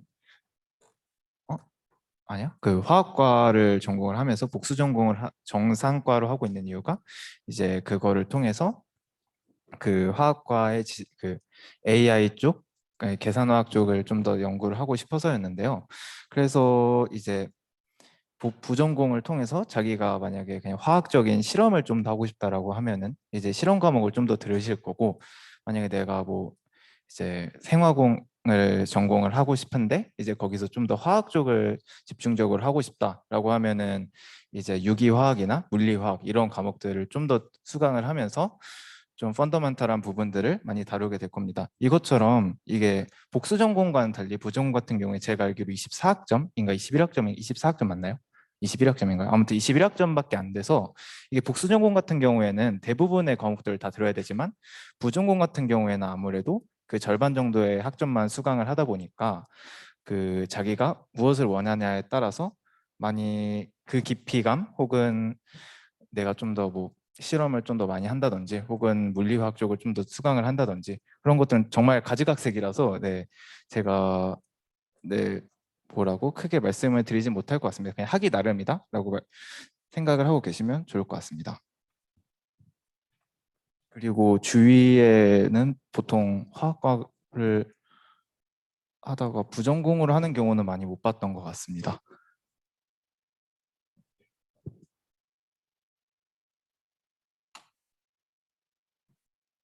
지금 확인해 봤는데 부전공은 21학점 이상 이수를 하시면 되고요. 복수 전공은 40학점 이상 이수하면 된다고 합니다. 화학과 홈페이지에 이 내용들이 다 나와 있으니까 참고해 주시면 될 것 같습니다. 네, 이번에는 부전공과 복수 전공 관련된 질문 말고 혹시 학과 생활이나 그런 부분에 있어서 질문 있으신 분 계실까요? 네, 저 검은 색깔 그 패딩 입고 계신 분. 네이비 마스크. 네. 학과 설명회 잘 들었습니다. 그 제가 지금 1화실 1을 지금 안 그래도 비대면이다 보니까 그냥 동영상만 보고 데이터를 받고 비교적 쉽게 쓰고 있는데 이제 대면으로 할 시 얼마나 워크로드가 더 세지고 이제 달라지는 점, 그리고 또 이제 레포트를 대면이면 수기로 쓴다는 말도 있는데 그게 사실인지 궁금하고요. 어떻게 비대면 대면 특히 실험 과목은 어떻게 다를지 여쭙고 싶습니다. 저희 학과는 손으로 레포트를 쓰게 하지 않습니다. 프리리포트를 수기로 쓰게 하긴 하는데 근데 그거 약간 퀴즈 같은 느낌이라서 네, 최종 그 보고서를 쓰는 데 있어서 수기로 쓰는 건 없고요. 그리고 제가 이제 너무 많이 얘기한 것 같아서 이 슬라이드에서 뺐는데 그 저희 화장실 1, 2 같은 경우는 보통 레포트를 쓰시면 워드에 몇 장씩 이렇게 빽빽하게 써서 내시잖아요. 그런데 저희 학과에서 화전시 1이나 2 같은 경우는 PPT 5장 내외로 작성하도록 템플릿이 만들어져 있습니다. 그래서 그 분량 제한이 너무 분량을 너무 많이 써야 되면 그게 압박감이 있기 때문에 그렇게 제한을 두었고요. 제가 잠시만요. 제 레포트 하나 보여드릴게요. 그거 안 돼. 뭐야? 아주 빠르게 보여드리고 넘어가면 아무튼 근데 제가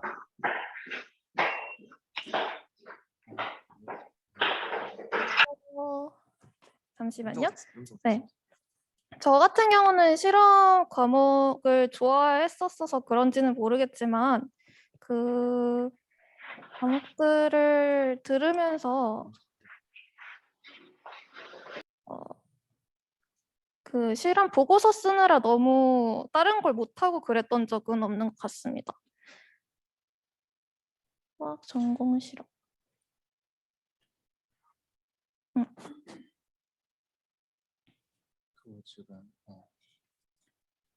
생각보다 시간이 오래 걸렸는데 보통 이런 식으로 이렇게 5장 쓰면 한 번 보고서 끝이에요.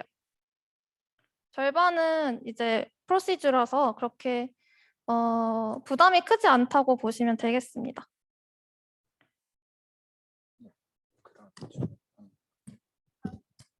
네, 이어서 비대면 참가한 학생들 중에서 2021-0126 김영찬 학생 질문 받겠습니다. 네, 그리고 지금 시간이 조금 지연된 관계로 이 질문을 마지막으로 하겠습니다.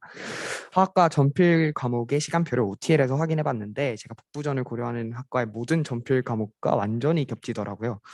이런 경우에는 복부전 학과의 과목 수강을 3학년으로 미루는 방법밖에 없나요?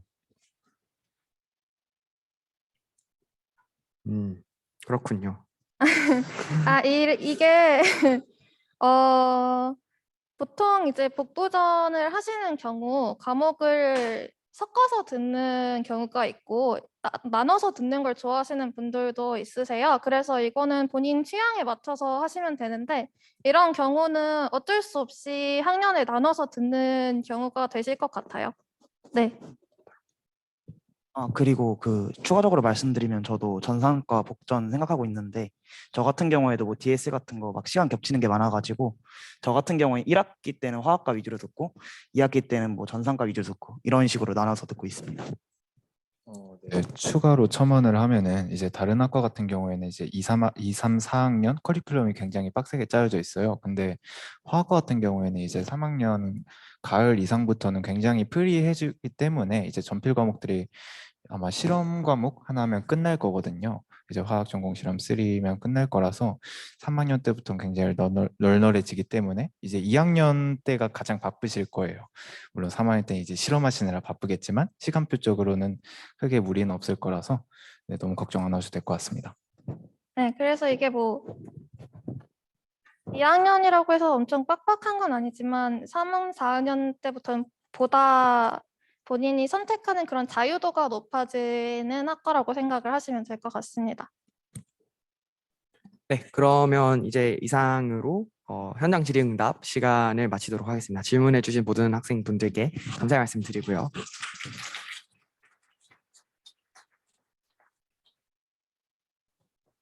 네, 이제 경품 추첨을 하도록 하겠습니다.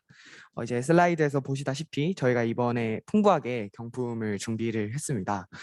그래서 이제 기대를 해주셔도 될 것 같고요. 여러분들의 표정이 되게 밝아지는 걸 볼 수가 있는데 경품 추첨을 하기 앞서서 원래 이제 제가 여러분들과 함께하는 시간이 좀 뜻깊어서 셀카라도 한 장을 남기려고 그랬는데 교수님들이 가시네요. 네, 교수님들 가시는 길에 포즈 잠깐만 취해 주시면 감사하겠습니다. 네, 제가 찍을 테니까 여러분들 숨고 싶으신 분들은 눈을 가려주시고요. 괜찮으신 분들은 포즈를 취해 주시면 될 것 같습니다.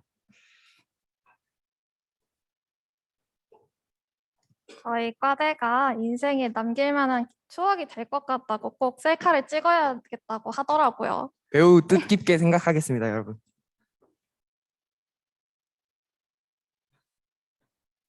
하나, 둘, 셋.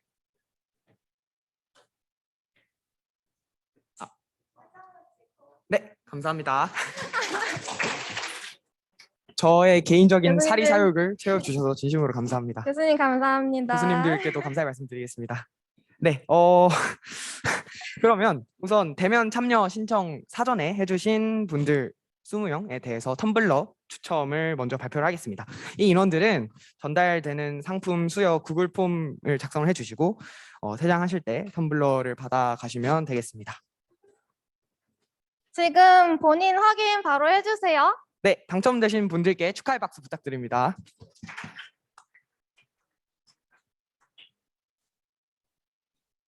다 보셨으면 넘어갈게요. 퇴장하실 때 저쪽에서 이제 수령서 작성하시고 상품 받아가시면 됩니다. 네, 혹시 못 받으신 분들은 걱정을 하실 필요가 없습니다. 네, 이후에 이어서 본격적인 경품 추첨을 진행을 할 예정이니까요. 네, 이따 나가실 때 그 교환권 받아 가시면 되겠습니다. 자, 이제 본격적인 경품 추첨을 진행을 하겠습니다. 저희가 제공하는 퀴즈를 맞추시는 분들께 3만 원 상당의 외식 상품권, 교환권을 드리도록 하겠습니다. 대면 참가자분들은 손을 들어주시고 비대면 참가자는 줌 손들기를 통해서 발언권을 얻어서 답변을 해주세요. 제 시야에서 가장 빨리 손을 든 것 같은 사람을 지목을 할 건데 제가 더 빨랐는데요 같은 그런 항변은 이유 없이 기각을 하겠습니다. 제가 오로지 저의 주관적인 기준이고요. 총 5개의 퀴즈가 있습니다. 준비되셨나요? 네, 준비되셨나요? 네, 감사합니다. 혹시 지금 제 이름 아시는 분 있나요? 네, 저기 파란 색깔 셔츠 입으신 분. 김찬수 선생님. 네, 정답입니다. 맞춰주셨네요. 감사합니다. 박수 모두 부탁드립니다. 네, 3만 원 외식 상품권 축하드립니다. 이렇게 맞추시는 분들께 선물을 드립니다. 아시겠죠? 그러면 다음 문제입니다. 화학과 건물에 NMR 기계가 총 몇 개가 있을까요? 네, 여기 최현성 씨가 먼저 손을 들어주셨는데 몇 개가 있을까요? 7개요? 아닙니다. 7개보다 적습니다. 여기 카키색 옷 입으신 분. 5개 정답입니다. 네, NMR 홈페이지에 들어가 보면 이렇게 5개가 있다고 뜨고요. MIT에는 7개가 있다고 하네요. 일반화학 시간에 여러분들 다 NMR 배우셨죠? 카이스트 화학과 건물 1층에도 NMR실이 있습니다. 네, 다음 문제입니다. 화학과 건물 번호는 몇 번일까요? 네, 저기 패딩 입으신 분. 네, 맞습니다. 네, 다들 되게 빨리 잘 맞춰주시네요. 열기가 뜨거워지는 현장인 것 같습니다. 네, 잠시만. 저거 전달하고. 지금 교환권 전달 때문에 잠시만 기다리도록 하겠습니다. 아직 경품이 좋은 것들이 많이 남아 있으니까 기다려주세요.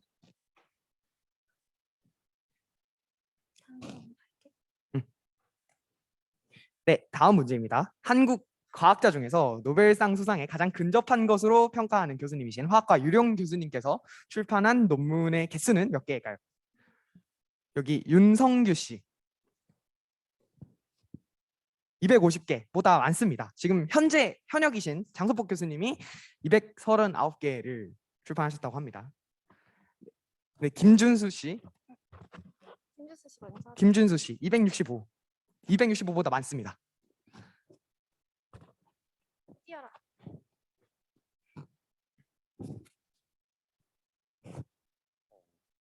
271. 훨씬 더 많습니다, 여러분. 네, 저기 저 검은색 마스크 쓰신 그 흰 색깔. 네, 줌 하신 분들 손 지금 다 내려주세요. 잠시만. 343개요. 그것보단 적어요. 네, 여기 검은색 가죽 재킷 입으신 분. 320개요. 320개보다 적습니다. 네, 김민주 씨, 줌에 들어오신 김민주 씨.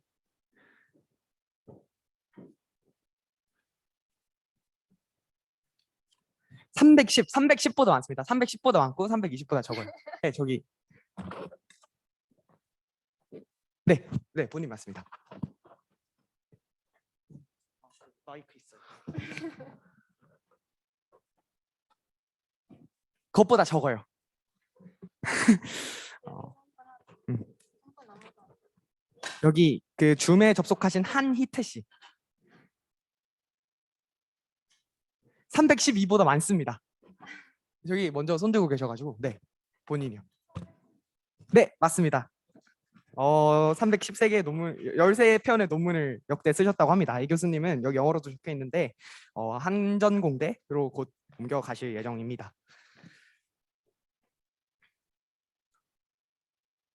홈페이지 들어가 보시면 이렇게 2021년까지 313개의 논문을 썼다라고 적혀가 있네요. 네, 올해 화학과 새내기 쌤이나 담당 교수님의 성함은 무엇일까요? 제가 못 봤는데 혹시 보신 분? 다시? 잠시만요. 자, 다시 내려주세요. 다 손 내리고 줌이랑 동시에 다 볼게요. 내려주세요.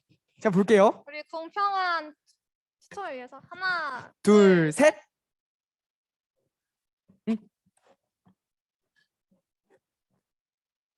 중에서 이현민이 제일 빨랐어.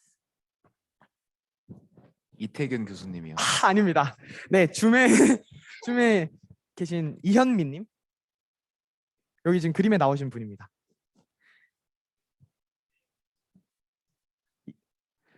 아닙니다. 올해 신입생이랑 담당이 바뀌었나? 아니, 아무튼 이태균님은 아니지. 아닌데? 아니에요. 이태규 세미나실에서 수업을 하고 계신 교수님입니다. 저 뭔가 했네요. 이태규 씨는 기부해 주신 분 성함이. 자, 다시 손 다 내리고. 자, 죄송합니다. 손 다 내리고.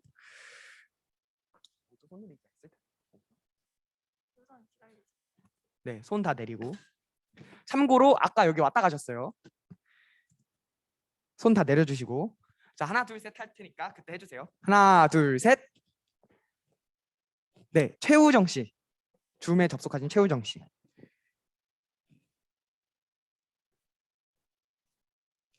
네, 한승규 교수님 정답입니다. 와, 박수 쳐주세요, 여러분. 네, 다시 한번 말씀드리지만 줌에 접속하신 분들은 그 설문지 다시 한번 작성해 주세요. 네, 한승규 학사주임 교수님께서는 드림 상담소를 운영을 하고 계시니까요. 화학과 관련돼서 질문이 있는 새내기 학생들은 여기 한승규 교수님 메일로 보내시면 교수님이 다른 교수님들과의 브로커 역할을 해주시는 아주 좋은 제도가 있으니까요. 참고해 주시기 바랍니다. 네, 여기까지가 끝이 아니라 외식 상품권 5장을 건 경품 추첨이었고요. 다음은 에어팟 2세대를 건 퀴즈입니다. 난이도가 더 올라가니까 집중해 주세요. 저도 집중을 하겠습니다. 오늘 발표해 주신 분들의 교수님 성함. 말이 제대로 못했네. 저분. 교수님 성함 3분 성함을 여기 왼쪽에서부터 순서대로 말씀해 주세요. 이영민 교수님, 변혜령 교수님, 백무영 교수님. 바로 맞추네요. 오, 화학과 교수님 성함 3분을 다 아시다니 화학과에 대한 사랑이 넘치시네요. 혹시 진학 희망하시는 학과가 어디신가요? 에어팟도 타셨는데 인터뷰 정도는 해도 되겠죠? 화학과 관심 있게 생각하고 있습니다. 네, 화학과에 진학을 하시고자 하니까 그렇게 알고 있겠습니다. 학과에 대한 관심이 투철한 걸로 내년 진입생 환영회 때 꼭 뵈면 좋겠네요. 네, 바로 맞춰주셔가지고 조금 네, 당황을 했지만 다음 문제입니다. 화학과로 삼행시를 지어주시면 됩니다. 예를 들어서 화학과 학과 설명회에 참석한 학생들은 과연 어떤 삼행시를 준비했을지 기대가 됩니다. 네, 줌에 참석하신 황규은 씨.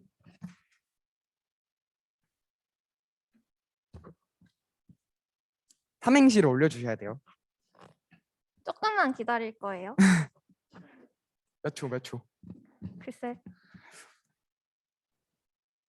10초 드립니다. 10초. 9, 8, 7, 6, 5, 4, 화학을 좋아한다면, 엥? 아니야, 위에. 아, 아니네. 화학과 학생들 과잠 디자인 제가 하겠습니다. 너무 좋습니다. 너무 좋습니다. 내년에 화학과 학생의 디자인팀 바로 우선 선발 되셨고요. 조건은 화학과 정회원이어야 되고요. 주전공이 화학과여야 됩니다. 네, 내년에 진학하는 걸로 그렇게 알고 있겠습니다. 네, 축하드립니다. 학생의 프리패스군요. 네, 학생이 프리패스네요. 네, 다들 박수 크게 쳐주시고요.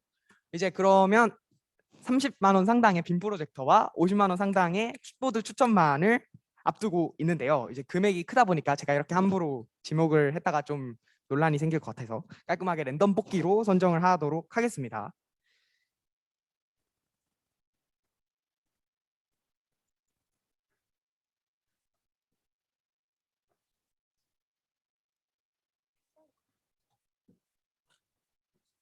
응? 잠깐만. 네, 우선 빔 프로젝터인데요. 지금 여기서 이제 번호 이름 추첨기에 누르면 바로 떠요. 그리고 번복은 없을 거고요. 제가 클릭 2번 하면 첫 번째가 빔 프로젝터고 두 번째가 킥보드여서요. 차례차례 하겠습니다. 이거 이제 여러분들 손으로 그 두구두구두구두구 그거 효과음 좀 부탁드립니다. 자, 빔 프로젝터입니다. 네, 2021-0550인데 누구죠? 현장에 계신가요? 아니면 줌에 계신가요?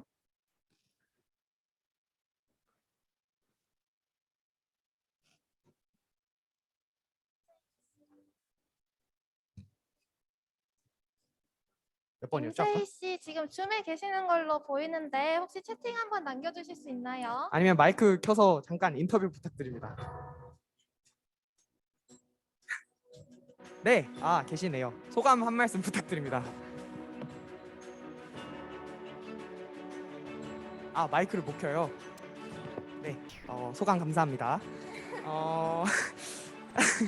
네, 다시 한번 진심으로 축하드리고요. 이제 다음으로 네, 너무 기쁘다고 하시네요. 네, 기쁘시다고 하니 다행입니다. 기쁘신 만큼 화학과 진학을 진지하게 다시 한번 고려해 주시기 바랍니다. 임세희님 혹시 학교에 계신가요? 아니면 본가에 거주하고 계신가요? 아무튼 학교에 계시면 과사로 이제 상품 수령해 주시러 오면 되고요. 본가에 계시면 이 설문조에 주소 적어주시면 저희가 택배로 보내드리겠습니다. 한 번 다시 축하드립니다. 네, 다시 한번 진심으로 축하드립니다. 다들 박수 부탁드려요.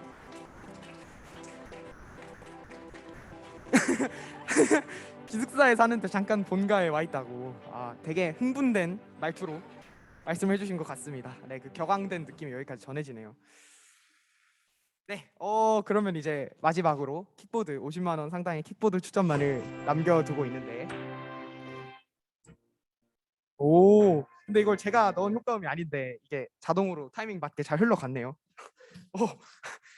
누가 깔아줬나 감사하다고 생각하고 있었는데, 그러면 이제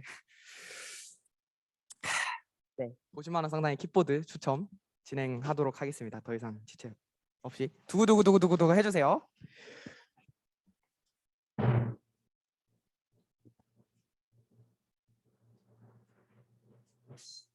네, 2021-0873입니다. 여기 계신가요? 여기 또 안 계시네요. 줌의 강력한 득세인 것 같습니다. 0873? 네, 정은석 씨 지금 계신가요? 지금 본인이 50만 원 상당의 상품을 탔는데 본인이 그걸 모르고 계시다니.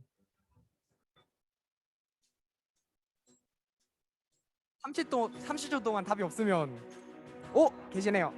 네, 지금 현장에 계신 많은 학생들이 실망하는 그 느낌이 여기까지 생생하게 전해지는데, 정은석 학생 소감 한 말씀 또 부탁드립니다.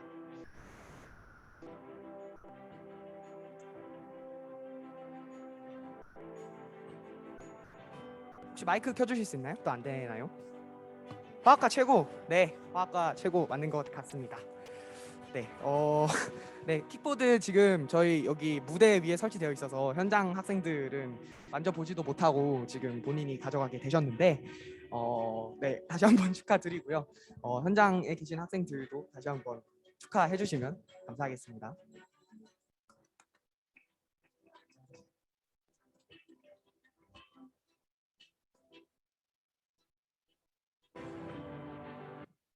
그러면 이것으로 저희 학과 설명의 모든 순서가 마무리되었습니다. 이렇게 다들 화학과의 매력에 푹 빠지셨죠? 네. 어떤 선택을 하든 여러분의 대학 생활에 후회 없는 선택이 되었었으면 좋겠고요. 저희 화학과는 항상 여러분들에게 열려 있다는 점 잊지 말아주세요. 이후에 학과 선택 또는 다른 주제로 상담하고 싶다면 그런 사항이 생긴다면 화학과 학생회에 연락 주시면 친절하게 답변해 드리도록 하겠습니다. 네, 참여해주신 모든 분들께 다시 한번 감사의 말씀 드리면서 이상으로 지금까지 2021년 화학과 학과 설명회를 마치도록 하겠습니다. 감사합니다. 네, 나가시기 전에 상품 당첨되신 분들 설문조사 꼭 해주시길 바랍니다. 지금 줌에 계신 분들도 꼭 해주세요. 여기 지금 링크에 계신 분들 그렇게 안 하면 나중에 또 혼란이 생길 수도 있으니까 부탁드립니다. 네, 못 받아요. 꼭 해주세요. 텀블러는 선택란이 없는데 어떻게 수령하나요? 텀블러는 직접 모셔야 수령이 가능하다고 합니다. 네네. 텀블러는 대면 참가자 대상이어서요. 기본적으로. 비대면 참여는 못 받으시지 않을까요? 비대면이면 못 받을 것 같습니다. 저희 줌 종료하도록 할게요. 모두 감사합니다. 오랜 시간 집중해 주시느라 수고 많으셨습니다.